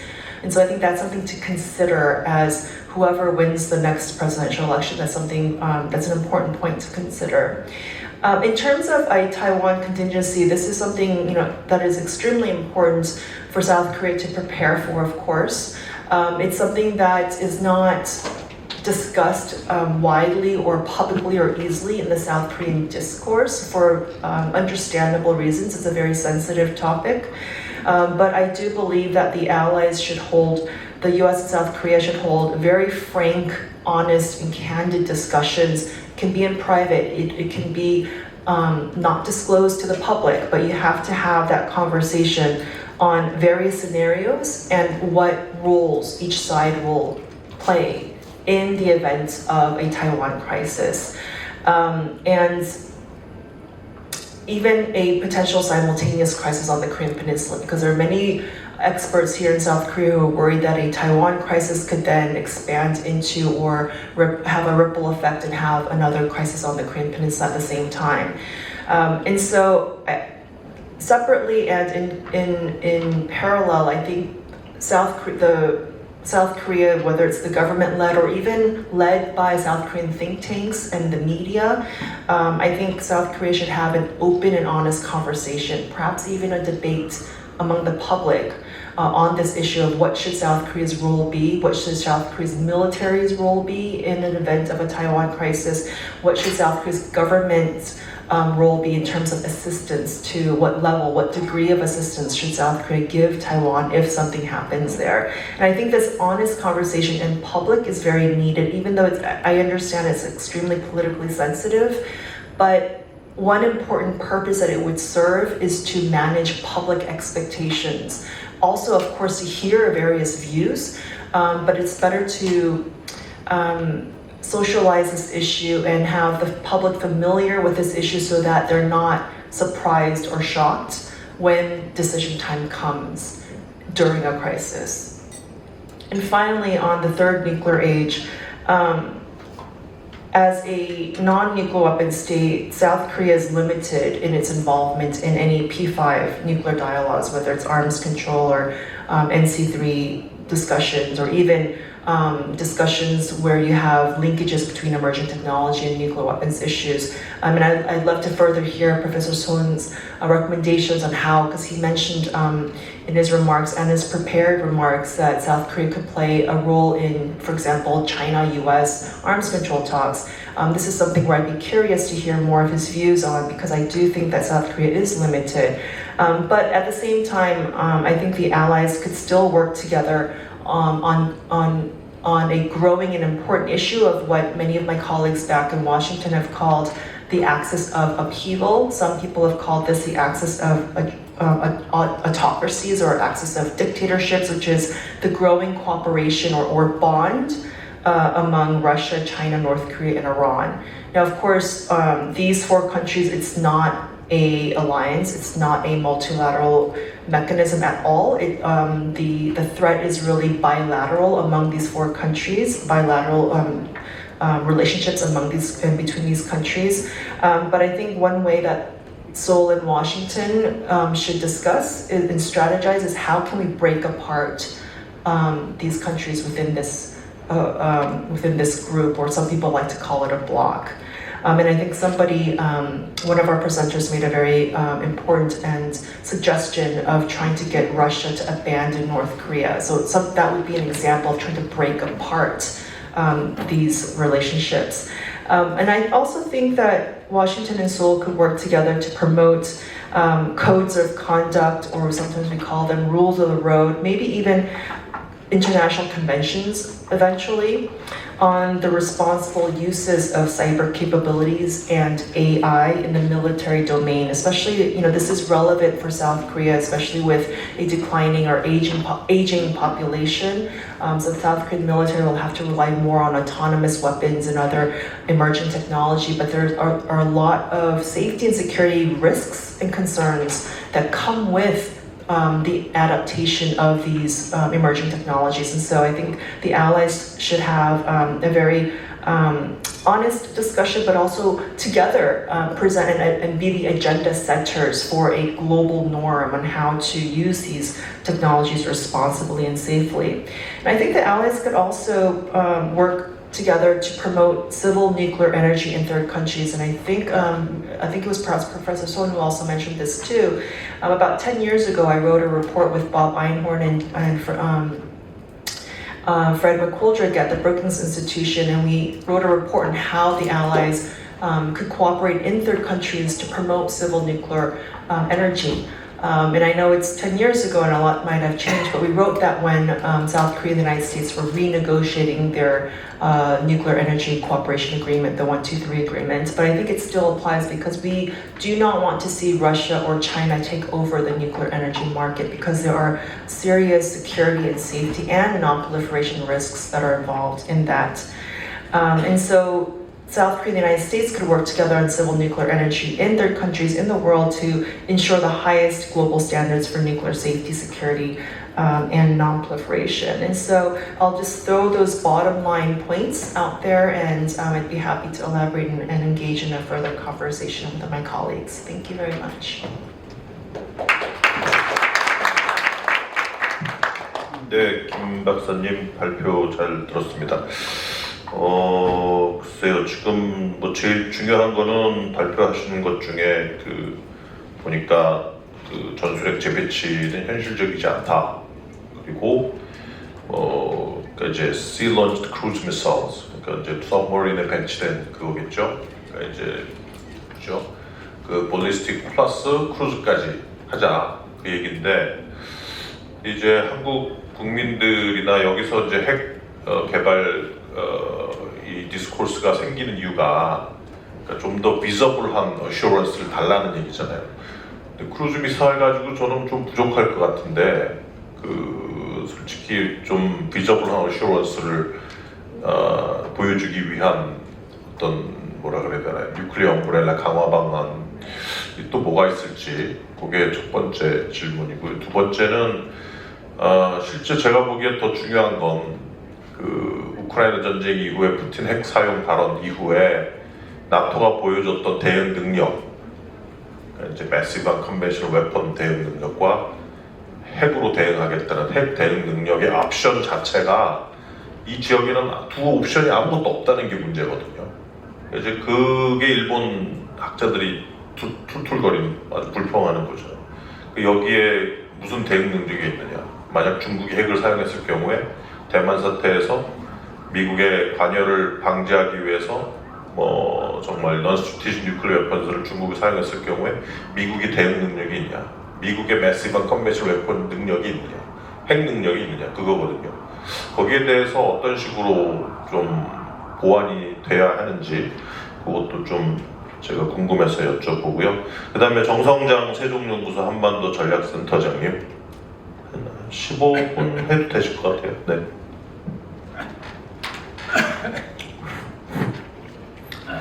안녕하세요. 세종연구소 한반도전략센터장 정성장입니다. 이런 귀중한 자리에서 발표할 기회를 주신 한미협회에 먼저 깊은 감사를 드립니다. 트럼프 대통령이 비전통적인 사고를 하시는 분인데 저도 좀 그런 경향이 있습니다. 그래서 제가 오늘 드리는 말씀이 좀 여러분들에게 불편함을 드릴 수도 있을 텐데 끝까지 경청을 해주시고 좋은 코멘트를 해주시면 많이 배우도록 하겠습니다. 저는 트럼프 2.0 시대의 한미동맹이 보다 대등하고 그리고 전략적인 협력을 모색하는 한미동맹 2.0으로 업그레이드 돼야 한다고 봅니다. 지금까지 한미동맹은 한국이 미국에 크게 의존하는 그런 방식이었는데 앞으로의 한미동맹은 핵과 해군력 그리고 방산 등의 분야에서 양국이 보다 전략적으로 협력하는 그런 방향으로 나아가야 된다고 보고요. 동북아 해관보 상향을 보면은 북한이 핵무기를 계속 늘려서 2030년에 최대 300개까지 늘릴 수 있다는 그런 분석도 나오고 있습니다. 그리고 중국은 2030년에 1000개, 2035년까지 1500개 핵탄두를 갖게 될 것이라는 전망도 있습니다. 그러니까 동북아에서 이미 비확산 제재는 붕괴된 것이나 다를 바 없다라고 보고요. 네, 이런 상황에서 그러니까 한국과 일본이 비핵국가로 계속 남아있어야 한다는 그런 주장은 결국 중국과 북한에 유리한 논리라고 봅니다. 트럼프 행정부의 이제 핵심 지지자들이 이런 얘기를 하죠. 세계화가 결국 무엇에 기여했는가? 세계화가 결국 중국의 부상에 기여한 거 아닌가라고 얘기를 합니다. 그러면 돌려서 기존의 지금 NPT 체제는 무엇에 기여하고 있는가? 그러니까 중국이 계속 핵무기를 늘려가고 있는데 이걸 전혀 제어하지 못하고 있죠. 북한이 핵무기 계속 늘어가고 있는데 못 막고 있습니다. 그럼 기존 NPT 체제는 누구한테 기여를 하는 겁니까? 중국과 북한의 이제 핵능력 고도화 그리고 이 두 국가의 서태평양에서의 현상 타파 기도에 기여하고 있는 겁니다. 그러니까 이런 거 가지고 의도하지 않은 결과라고 얘기를 하죠. NPT 체제가 의도하지 않았던 것지만은 결국 그런 방향으로 가고 있고 지금 핵심 핵 보유국인 중국이 NPT 체제를 노골적으로 무시하고 있습니다. 이런 상황에서 그럼 우리는 NPT 체제를 우리는 계속 고수하고 존중해야 하는 것이 바람직한 선택인가? 결국 우리가 이 세계화에 대한 환상에 오랫동안 빠져 있었는데 그 환상에서 지금 벗어나고 있고 또 NPT 체제가 우리를 보다 더 안전하게 해줄 것이라는 그런 환상에서 이제는 깨어나야 할 시점이 아닌가 생각을 합니다. 그래서 우리가 당장 핵무장 나올 수 없지만 장기적으로는 이런 문제도 고민을 해야 한다고 보고요. 적어도 이제 한국의 새 정부 하에서 5년 동안 한국이 핵무장까지는 가지 못한다 하더라도 일본 정도 수준의 핵 잠재력은 갖춰야 된다고 봅니다. 다시 말해서 사용 후 해결로 재처리 능력과 우라늄 농축을 우리가 가져야 된다고 봅니다. 사용 후 해결로 재처리는 왜 심각하냐? 만약 이 문제가 해결되지 않으면은 사용 해결료의 포화 상태 때문에 원전 가동이 중단되는 상황에 직면할 수가 있습니다. 그래서 이 문제 해결이 시급하고, 또 우라늄 농축 왜 필요하냐? 에너지 안보, 경제 안보 차원에서도 필요합니다. 지금 한국이 해외로부터 의존하는 발전소를 가동하기 위해서 러시아로부터 농축 우라늄 수입하는 게 한 3분의 1 정도 됩니다. 그런데 문제는 지금 전 세계에서 이제 원자력에 대한 수요가 늘어나고 있습니다. AI 발전하게 되면은 AI는 상당히 이제 많은 전기를 필요로 하죠. 그래서 기존의 이제 신재생 에너지라든가 이런 거 가지고는 AI를 뒷받침할 수 없습니다. 그렇기 때문에 이 농축 우라늄에 대한 수요가 급증하면서 가격도 계속 늘어나고 있고 올라가고 있고, 그래서 지금 러시아가 한국에 팔지 않아도 다른 데 팔 데가 있는 겁니다. 그래서 미국하고 유럽도 지금 러시아의 이 농축 우라늄에 대한 의존도를 줄여가고 있고, 한국도 줄여가야 되죠.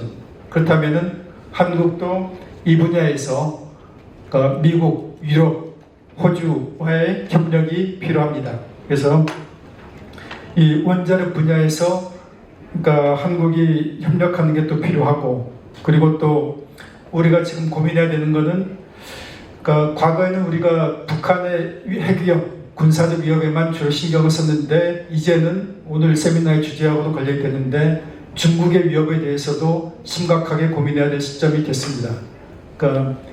이 중국의 핵무기 급속도로 늘어나고 있고, 중국이 서해에서 서해를 내해화하려는 그런 시도가 나타나고 있고, 대만 유사가 한반도 유사로 연결될 가능성이 있죠. 그래서 이 중국의 위협 문제는 더 이상 우리가 미뤄둘 수 있는 문제가 아닙니다. 그래서 이 북한과 중국의 현상 타파 시도에 대해서 우리가 이제 같이 고민을 해야 되는데, 또 시급한 문제가 뭐냐? 북한의 핵잠 검조, 이게 놀라울 정도로 빠른 속도로 진전이 되고 있다는 겁니다.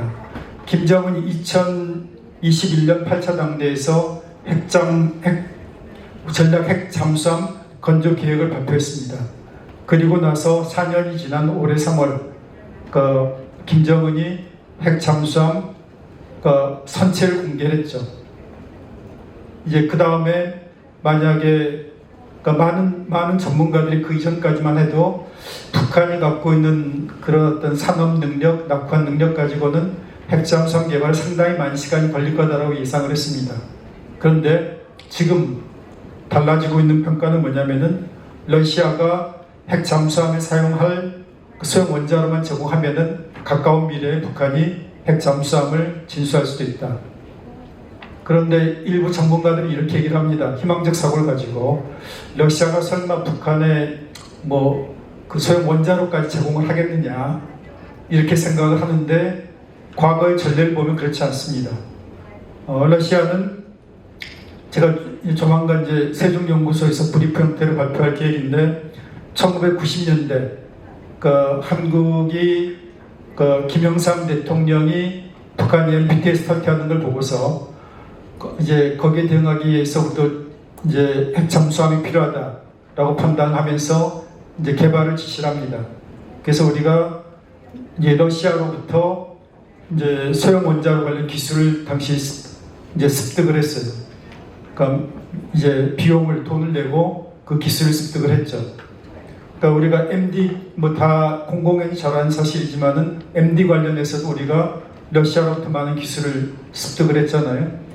근데 이제 한국의 이제 핵잠수함용으로 쓸 수 있는 소형 원자로 기술을 한국에 적용한 러시아가 북한에 제공하지 말라는 법이 있습니까?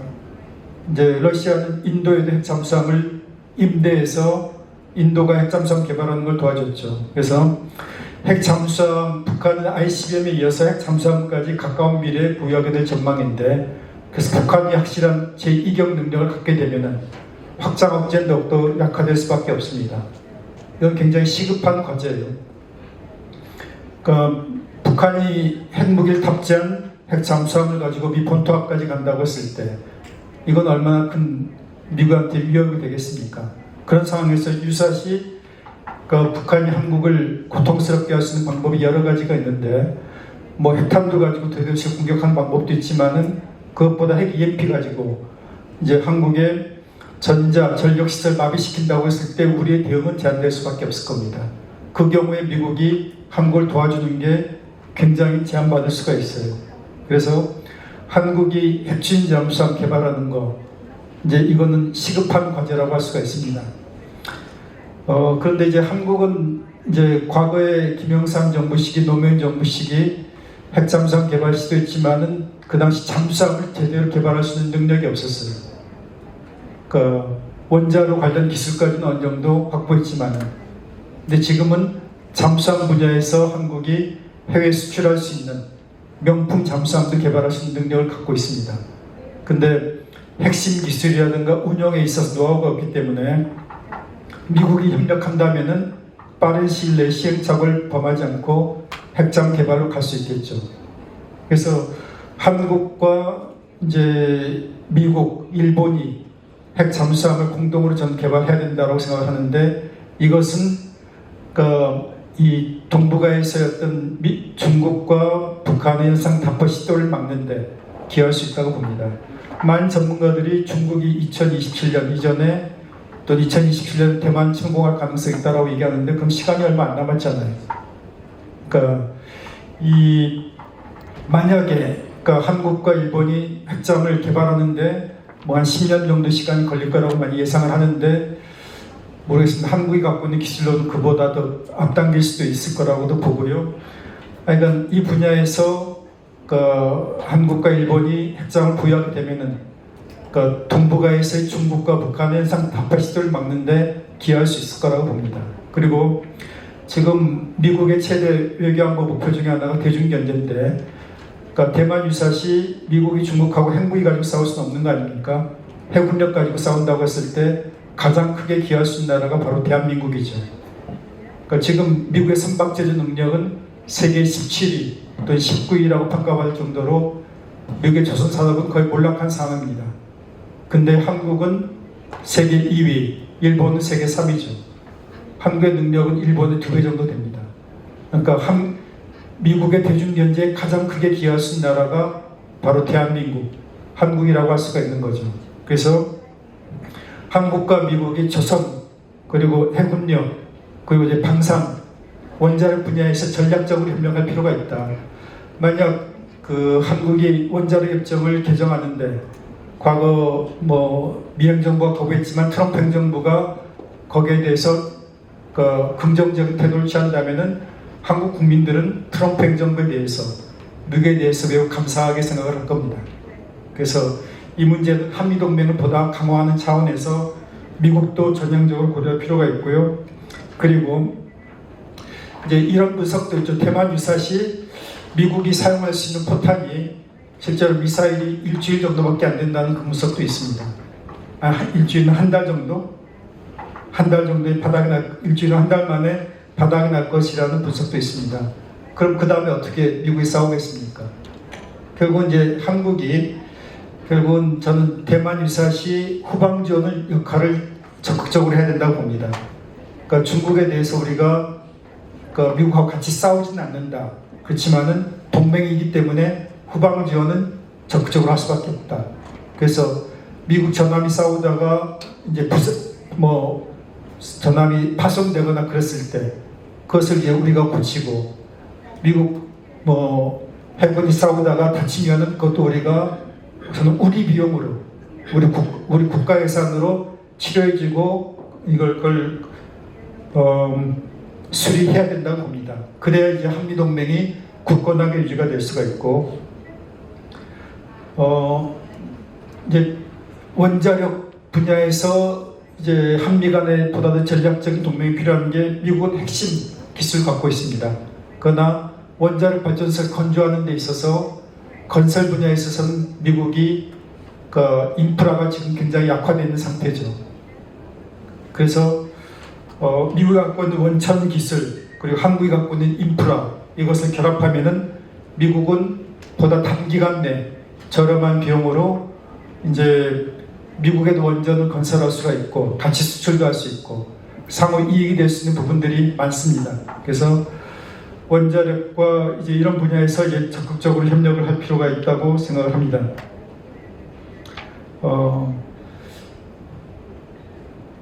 일단 뭐 이 정도로 제가 뭐 발표를 마치고 그래서 적어도 향후 5년간 그러니까 한미동맹을 그러니까 이제는 그 미국의 국익에도 정말 부합하는 한미 양국의 같이 도움이 되는 그런 동맹으로 진화시킬 그런 시점이라고 생각합니다. 감사합니다. 네, 감사합니다. 가만있어 봐. 질문을 하나 드려야 되는데 이게 제가 정성재 박사님께 드려야 되는 질문인지 잘 모르겠어요. 지금 미국에서 존스 법안 개정 상황이 어떻게 돌아가고 있는지 미국 전문가가 아니라서 어떨지 모르겠는데 왜냐면 지금 현대중공업이 캐나다의 3,000톤급 잠수함 한 8척에서 12척 지금 도입을 추진을 하고 있거든요. 근데 미국은 존스 법안 때문에 한국에서 군함이나 잠수함이나 이런 것들을 수출할 수가 없는 상황이라 이 존스 법안이 해결되지 않으면 한미 간에 뭐 쉽빌딩은 아니고 MRO 협력밖에 할 수가 없는 상황이지 않겠느냐. 그래서 그거를 좀 여쭤보고 싶고요. 다음에는 전인범 전 특전사령관님 부탁드립니다. Good morning. I really enjoyed the presentations this morning, including the panelists. And I also appreciate this opportunity to provide my feedback and my opinion.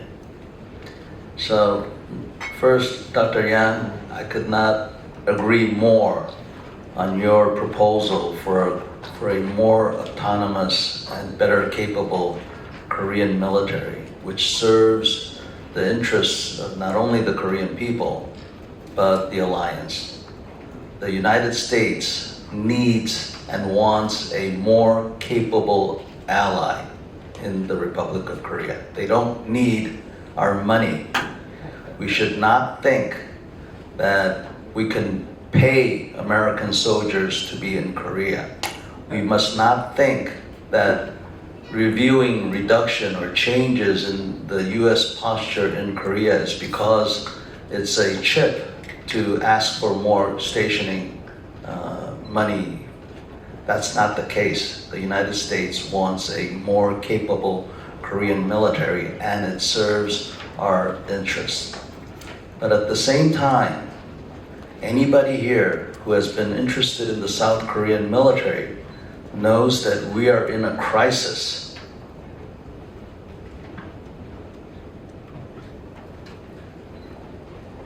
The Israelis invested $30 billion in Gaza. They employed AI, robotics, all the things that we're talking about. It took Hamas 17 minutes in pickup trucks to overcome this capability. We must never think that AI, robots, and drones will replace people. I think trying to convince the Russians to help us with North Korea is a bad idea. We tried it with the Chinese, it didn't work. See where we are now. Only having the strength that we need for ourselves is the answer. I found your proposal about using South Korean ballistic missiles with American nuclear warheads very interesting. I'm not sure if that's technically possible, but if it is, that's a great idea. Having said that, returning American nuclear devices on the Korean Peninsula, if it is a air-deployed weapon, if it is a cruise missile, because of the time lags that it creates, I don't see why we would need to do that. Now, if it was a ballistic missile, it gives us the capability to shoot back within 3 minutes of a North Korean launch. But ladies and gentlemen, do you know what that means? A North Korean launch, if we identify that launch coming towards our direction, that means the person in the situation room must press the red button. He will not have a time to call anybody. This is the most dangerous situation that anybody can place themselves. That's why the Americans and the Soviet Union came up with the ballistic missile agreement, because the SS-18s that the Russians deployed was so dangerous to security. So we must think about that. Dr. Sohn, I really enjoyed your presentation. But as long as the Korean people think that freedom is free, it ain't gonna work. If Korea really wants to be respected and to be a leader that is compatible to its economic power, we need to sacrifice and be a leader. As long as our leaders don't serve in the military, how can we ask our population to serve in the military? Does anybody here think that the Korean military system is fair? It isn't fair. Rich kids don't go and do hard jobs. It's the poor kids who do that.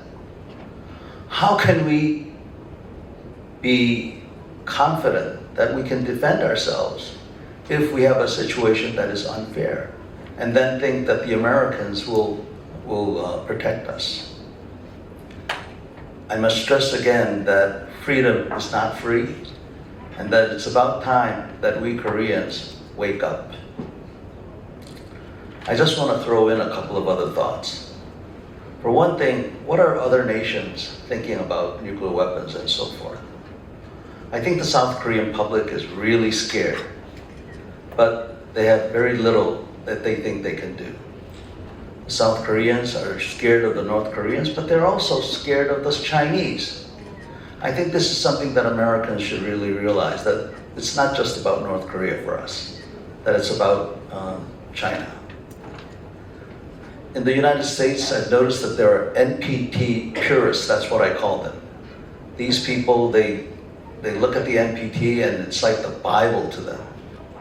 But even to these people, some of them are now saying, you know, if the United States were to abandon Korea, they would understand that South Korea would want their own nuclear weapons. And some of them are even saying that they would support and help South Korea having its own nuclear weapons. So there's a definite mood change even in the United States. How about Europe? Most of the Europeans that I meet, they tell me that they're going to try to get nuclear weapons. They see no problem with South Korea trying to get nuclear weapons, as long as we don't do what the North Koreans did, which is lie and cheat. Japan, they want their own nuclear weapons, if South Korea has them. It's only because we Koreans will have them that they want it, but I don't know. It seems the Chinese, there's a danger that the Chinese will try to preempt and prevent South Korea from having nuclear weapons. But from what I've seen, the Chinese are resigned to the fact that South Korea will have nuclear weapons. In other words, they're not going to attack us because we're going to have nuclear weapons. DPRK, I haven't talked to them. The Russians, I don't think they care. So I think we should put this into some factors when we are making our decision. Again, a couple of things. Number one, if the United States abandons Korea, I think there's going to be good enough international support and even US domestic support for South Korea to have nuclear weapons. And to the Americans here, I just want to ask you this. Is it better to help us? Probably is, because we're going to need a lot of help with, safety and all that. And when America helps us, it gives you the opportunity to have some level of control. To the Koreans here, I just want to say this. nuclear weapons will not solve all our problems. If by having nuclear weapons, it will probably eat up half of our defense budget. Even with nuclear weapons, we will need a strong conventional standing army. Nuclear weapons will not solve all our problems. Finally, the Koreans must never sacrifice the US-ROC alliance for nuclear weapons. The alliance is very important for us.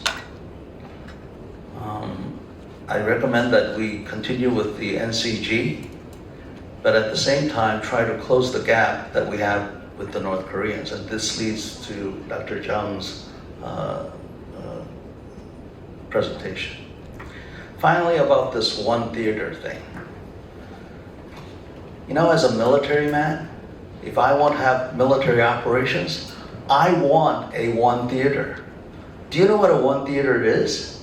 It's about everybody knowing their phone numbers and on the same frequency. It's just a matter of good common sense that we should be having a one theater. Oh, by the way, the Korean Peninsula is a one theater also. Although we don't say it, the Japanese, they're a part of it. You know, General Brunson said that Korea is an unsinkable aircraft carrier. Guess what? We military often refer to the Japanese as our unsinkable aircraft carrier. So this one theater thing, just because the Japanese used it first, is not a new idea.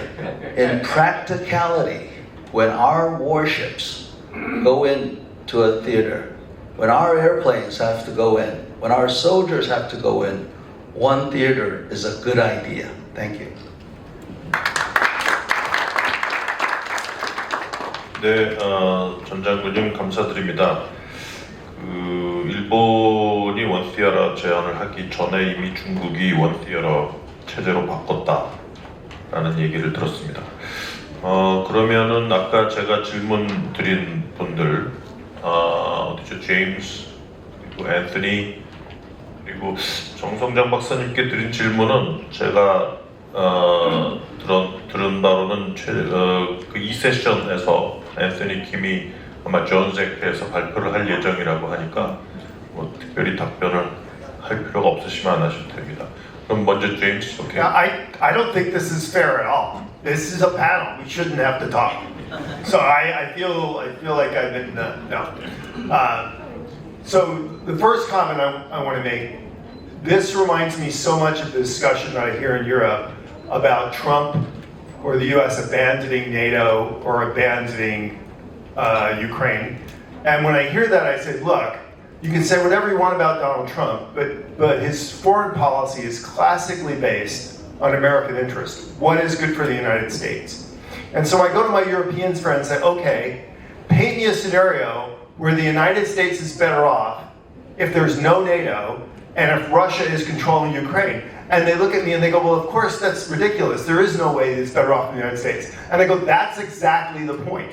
And we've actually seen that play out. The United States has been very clear it's not leaving NATO. Actually, Trump's been incredibly clear that he's not abandoning Ukraine and throwing them under the bus. What he is insisting is that collective defense only works if our allies contribute to making that collective defense viable. This is exactly the same case in Northeast Asia. Paint me a scenario where it's great, it's just great for the United States if there is no US presence in Northeast Asia, if the area is unstable, if the Chinese can dominate Northeast Asia, or if there's a potential of a war with North Korea. How is that good for the United States? And you look at me and say, well, that's ridiculous. Of course it's horrible for the United States. And my point is, that's the point. Does it mean the United States will not continue to press South Korea on improving its conventional defenses because that's good for Korea and good for us? Trust me, that you will get a lot of that. But the ocean that somehow the United States benefits by walking away from South Korea is just wrong.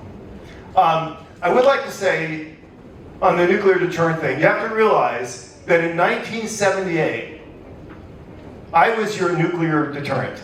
As a 22-year-old second lieutenant, I was at Chun at WSDK, and if the war had happened, I was the guy that was going to pick up a nuclear weapon and bring it to the South Korean army so they could shoot at North Korea. If that does not terrify you, then there's something wrong.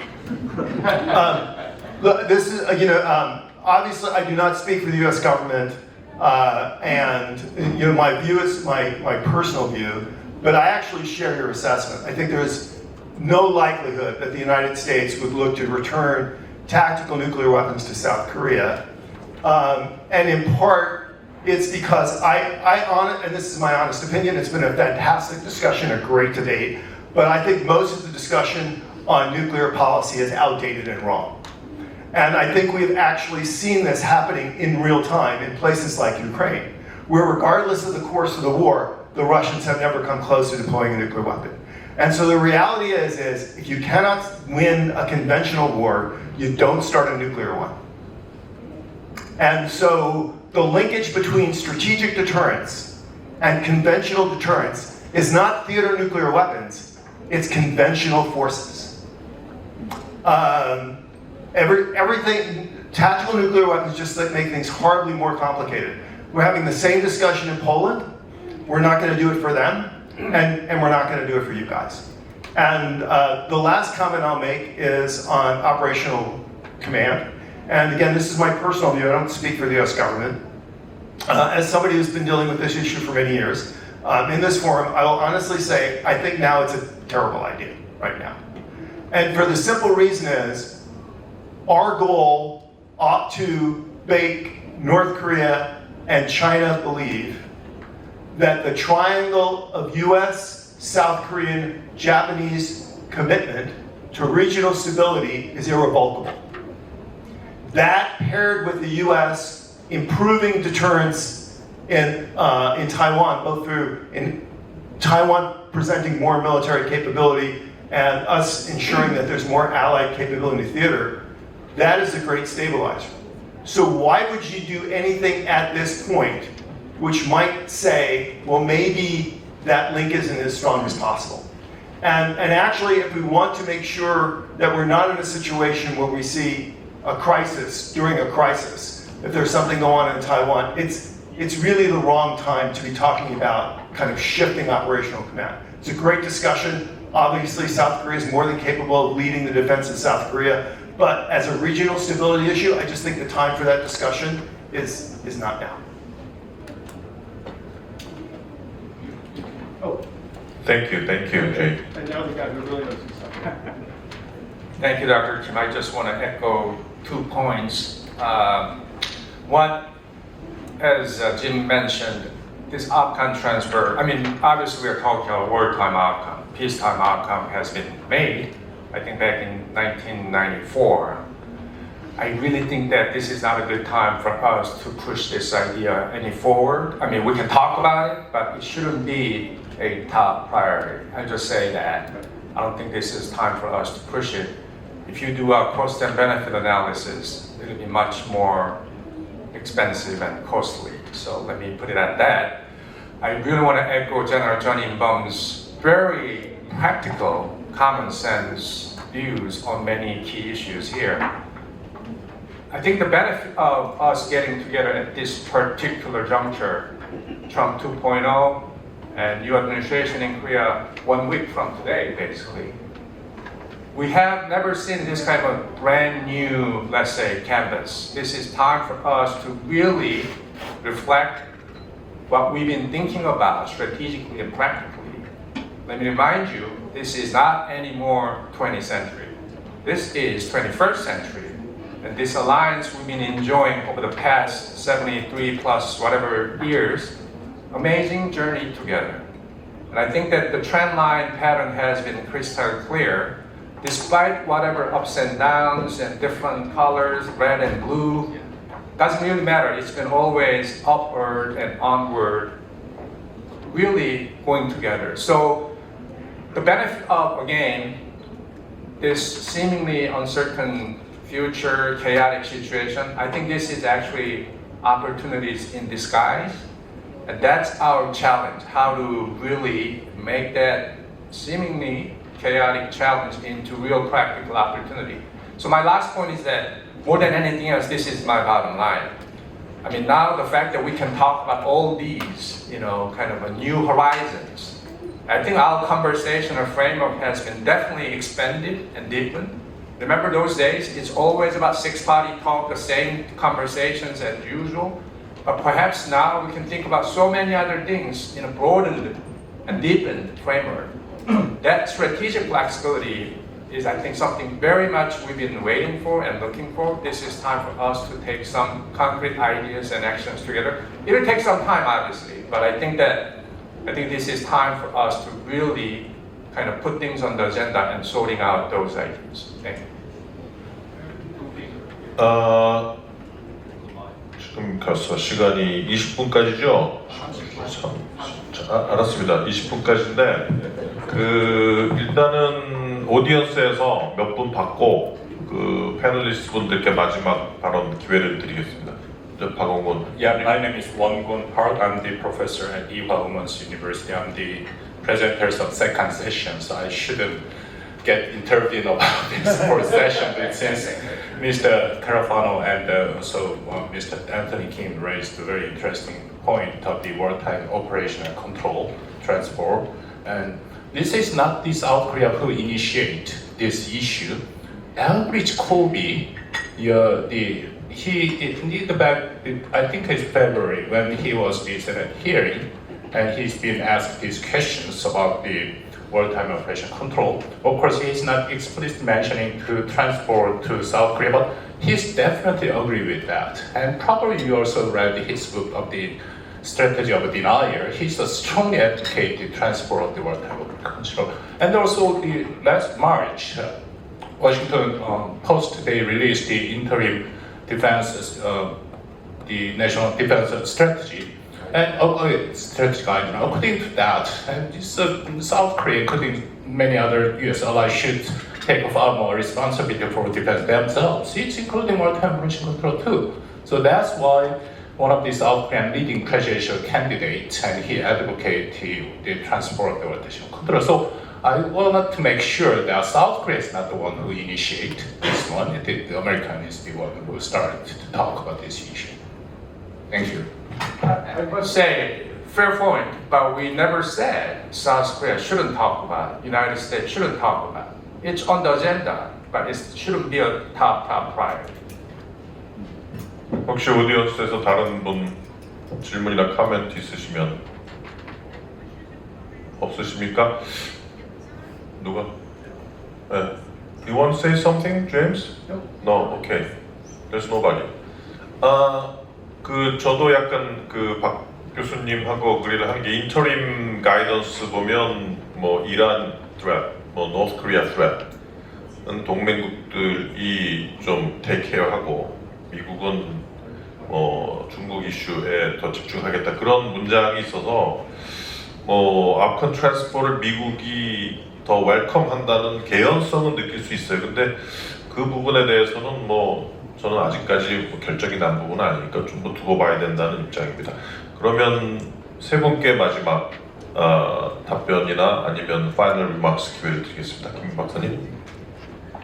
So on the question that was posed to me, I think I'm piggybacking off of what Jim said. The importance of if you can't win a conventional war, you shouldn't use a nuclear weapon, and it's vice versa too. The United States, the question that was asked to me was, does America have the overwhelming capability to overwhelm and destroy or retaliate in a crisis situation here in Northeast Asia, just like NATO does vis-a-vis Russia? And so, I would not underestimate the power and capability and effectiveness of high-tech conventional weapons such as precision-guided munitions and others. And here, they can provide the desired effect of mass punishment, damage, whatever you want to call it, mass destruction. It doesn't have to always be a nuclear weapon that responds. Of course, the United States government has made it pretty clear that if any adversary uses a nuclear weapon, America will respond with a nuclear weapon as well. That's clear. But we also have to think about, well, how is this nuclear weapon by an adversary used? Is it so-called limited? Is it, where is it hitting? What are the targets? So these are the analysis that we have to go through before we can think about what should the American response or the combined or collective response be. And I also would like to point out that we should not underestimate the effectiveness of verbal messaging. So we call this strategic communications of our deterrent threat to adversaries. And so while I completely understand why there are South Koreans who need to see nuclear weapons or hear that nuclear weapons are visibly here, I understand the sentiment. But I echo some of the other views and I repeat some of the things that I said before of that actually undermines deterrence when it comes to your adversary. And so as long as your adversary knows that America, and combined with South Korea's conventional capabilities, that we have strong machinery and hardware in the region, I would not underestimate the effect and the impact that actually has. But of course, we have to communicate that to our adversaries that these capabilities do exist. And the other point should be on focusing. Of course, we should obviously we should prepare for the worst. Obviously, we should be prepared. But we also have to remind ourselves that the importance of denying North Korea's use of a nuclear weapon or other conventional weapon against South Korea, Japan, and the United States. And here, I think we should always still keep in mind that so far, I think deterrence has succeeded so far, fortunately, and of course we have to continue to work on strengthening it. But those are the couple points that I would raise. In terms of OPCON, I completely agree with Jim and Anthony that I can foresee, of course, for the Koreans in the room here, progressives have typically wanted to speed up OPCON transition, whereas conservative South Korean governments have aligned with America's approach of a conditions-based. And just, and of course we heard what Bridge said, but I point back to, and I don't want to underestimate what Bridge says, but I do want to go back to my earlier point in my remarks, that we have to, that one government official's personal views is not the entire US government's position. And one senior government official has to deal with other senior government officials above them in the whole system. And so I don't think we should be quick to jump to many conclusions. Of course, we should keep an eye on and we should continue to talk to, South Korea should continue to talk to the United States about these issues openly. But I think I would voice a bit of a word of caution and again, going back to the point of needing to hold these frank and candid discussions, open discussions between the two governments to really together decide what is the best way forward that advances both countries' national interests. Thank you. 저는 존스법의 개정이 가능하고 또 개정되어야 한다고 봅니다. 과거에 미국이 호주에 핵잠을 제공하기 위해서 이제 오커스 협정을 체결하고 그러면서 국내법도 개정한 것으로 알고 있습니다. 그러니까 필요하면은 미국은 관련법을 개정을 했습니다.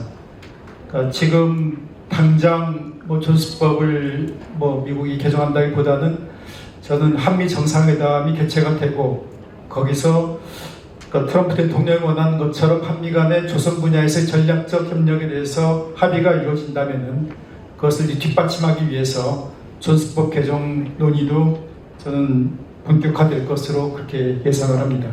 네, 이상입니다. 네, 전 장군님. So in 2005, I was the director of U.S. Affairs at the Ministry of National Defense when the first utterance of wartime OPCON transition came out. When I was a one-star, I was at the Rock JCS heading the transition of wartime OPCON. To those people who think the Americans don't want the Koreans to have wartime OPCON, I can tell you very clearly the Americans don't want wartime OPCON. They want to give it to us. They want to just talk about abandonment. They don't care. Now we say conditions-based, but have you read the conditions that they put? These conditions are so unrealistic, it can't be reached. And because it can't be reached, nobody believes in them. We Koreans need to wake up. If we have wartime outcome, that's a lot of responsibility. I, as a Korean, I welcome it. Because yes, we can do that. But we can only do that if we are willing to sacrifice and do and act like Koreans, the ones that we once used to be. So wartime outcome is coming. The progressives, the liberals, they better really be careful about what they ask for. Now, if we get wartime outcome and do the right things, we're going to be fine. There's going to be no problem. But if we're going to be doing what we did for the last 20 years, and I'm not just talking about the progressives, the conservatives are as guilty as everybody else. They lied to their own people. Bureaucrats lied to their own people for many reasons, to protect them, but our bureaucrats are lying to save their asses. This is not what you should do. We are responsible for the livelihood of our people. We need to wake up and really be the right kind of leaders that our people expect us to be. 예, 세션을 마칠 때가 됐습니다. 좋은 토론이 있었고요. 토론 듣고 제가 느끼는 건 지금이 되게 중요한 순간이다. 트럼프가 들어서고 한국의 정권 변화가 일어나고 상호 다른 위협 인식을 공통화해야 되는데 그게 실패할 경우, 그리고 US Forces in Korea의 성격 변화, 역할 변화가 이루어질 거고, 얼마 전에 그 미국 뉴스에서 한국의 한 여단이 미국을 나간다라는 얘기까지 있었잖아요. 근데 제가 알기에는 아마 주한미군을 중국 견제 쪽으로 바꾸기 위해서는 지금 있는 해군력과 공군력으로는 불충분하기 때문에 아마 미국의 해군력이 추가로 투입돼야 될 것 같다는 얘기가 있었습니다. 미국 측에서. 그래서 아마 이게 단순히 철군은 아니라고 저는 생각을 하는데, 어쨌든 그런 변화가 있고 또 아컨 트랜스퍼가 생기고, 그럼 한국에서 지휘체계 변화가 생기고, 한국의 사승장군이 사령관이 되고, 그럼 과연 미국과 한국 간은 제대로 된 협력 체계가 이루어질 수 있을까? 그러면 전 장군이 말씀하신 것처럼 유럽이나 일본의 자강론이 되는 상황에서 한국도 한미동맹의 변화와 거기에 대한 어떤 우리의 동맹 정책의 변화, 안보 정책의 변화가 뒤따라야 되지 않을까 하는 그런 생각도 좀 해보면서 많은 숙제를 남겨놓는 중요한 주제와 또 토론의 세션이었다고 생각을 합니다. 예, 패널리스트 분들께 감사의 박수 부탁드립니다. 네, 감사합니다. 이것으로 첫 번째 세션 디스커션 모두 마쳐보도록 하겠습니다. 다시 한번 수고해주신 김현욱 소장님과 세 분의 패널리스트 분들께 큰 박수 보내주십시오. 다시 한번 감사드립니다. Thank you so much. This concludes the first session's panel discussion. 저희 잠시 5분간 커피 브레이크 타임 가지시고 두 번째 세션 이어가도록 하겠습니다. We will take 5 minutes coffee break.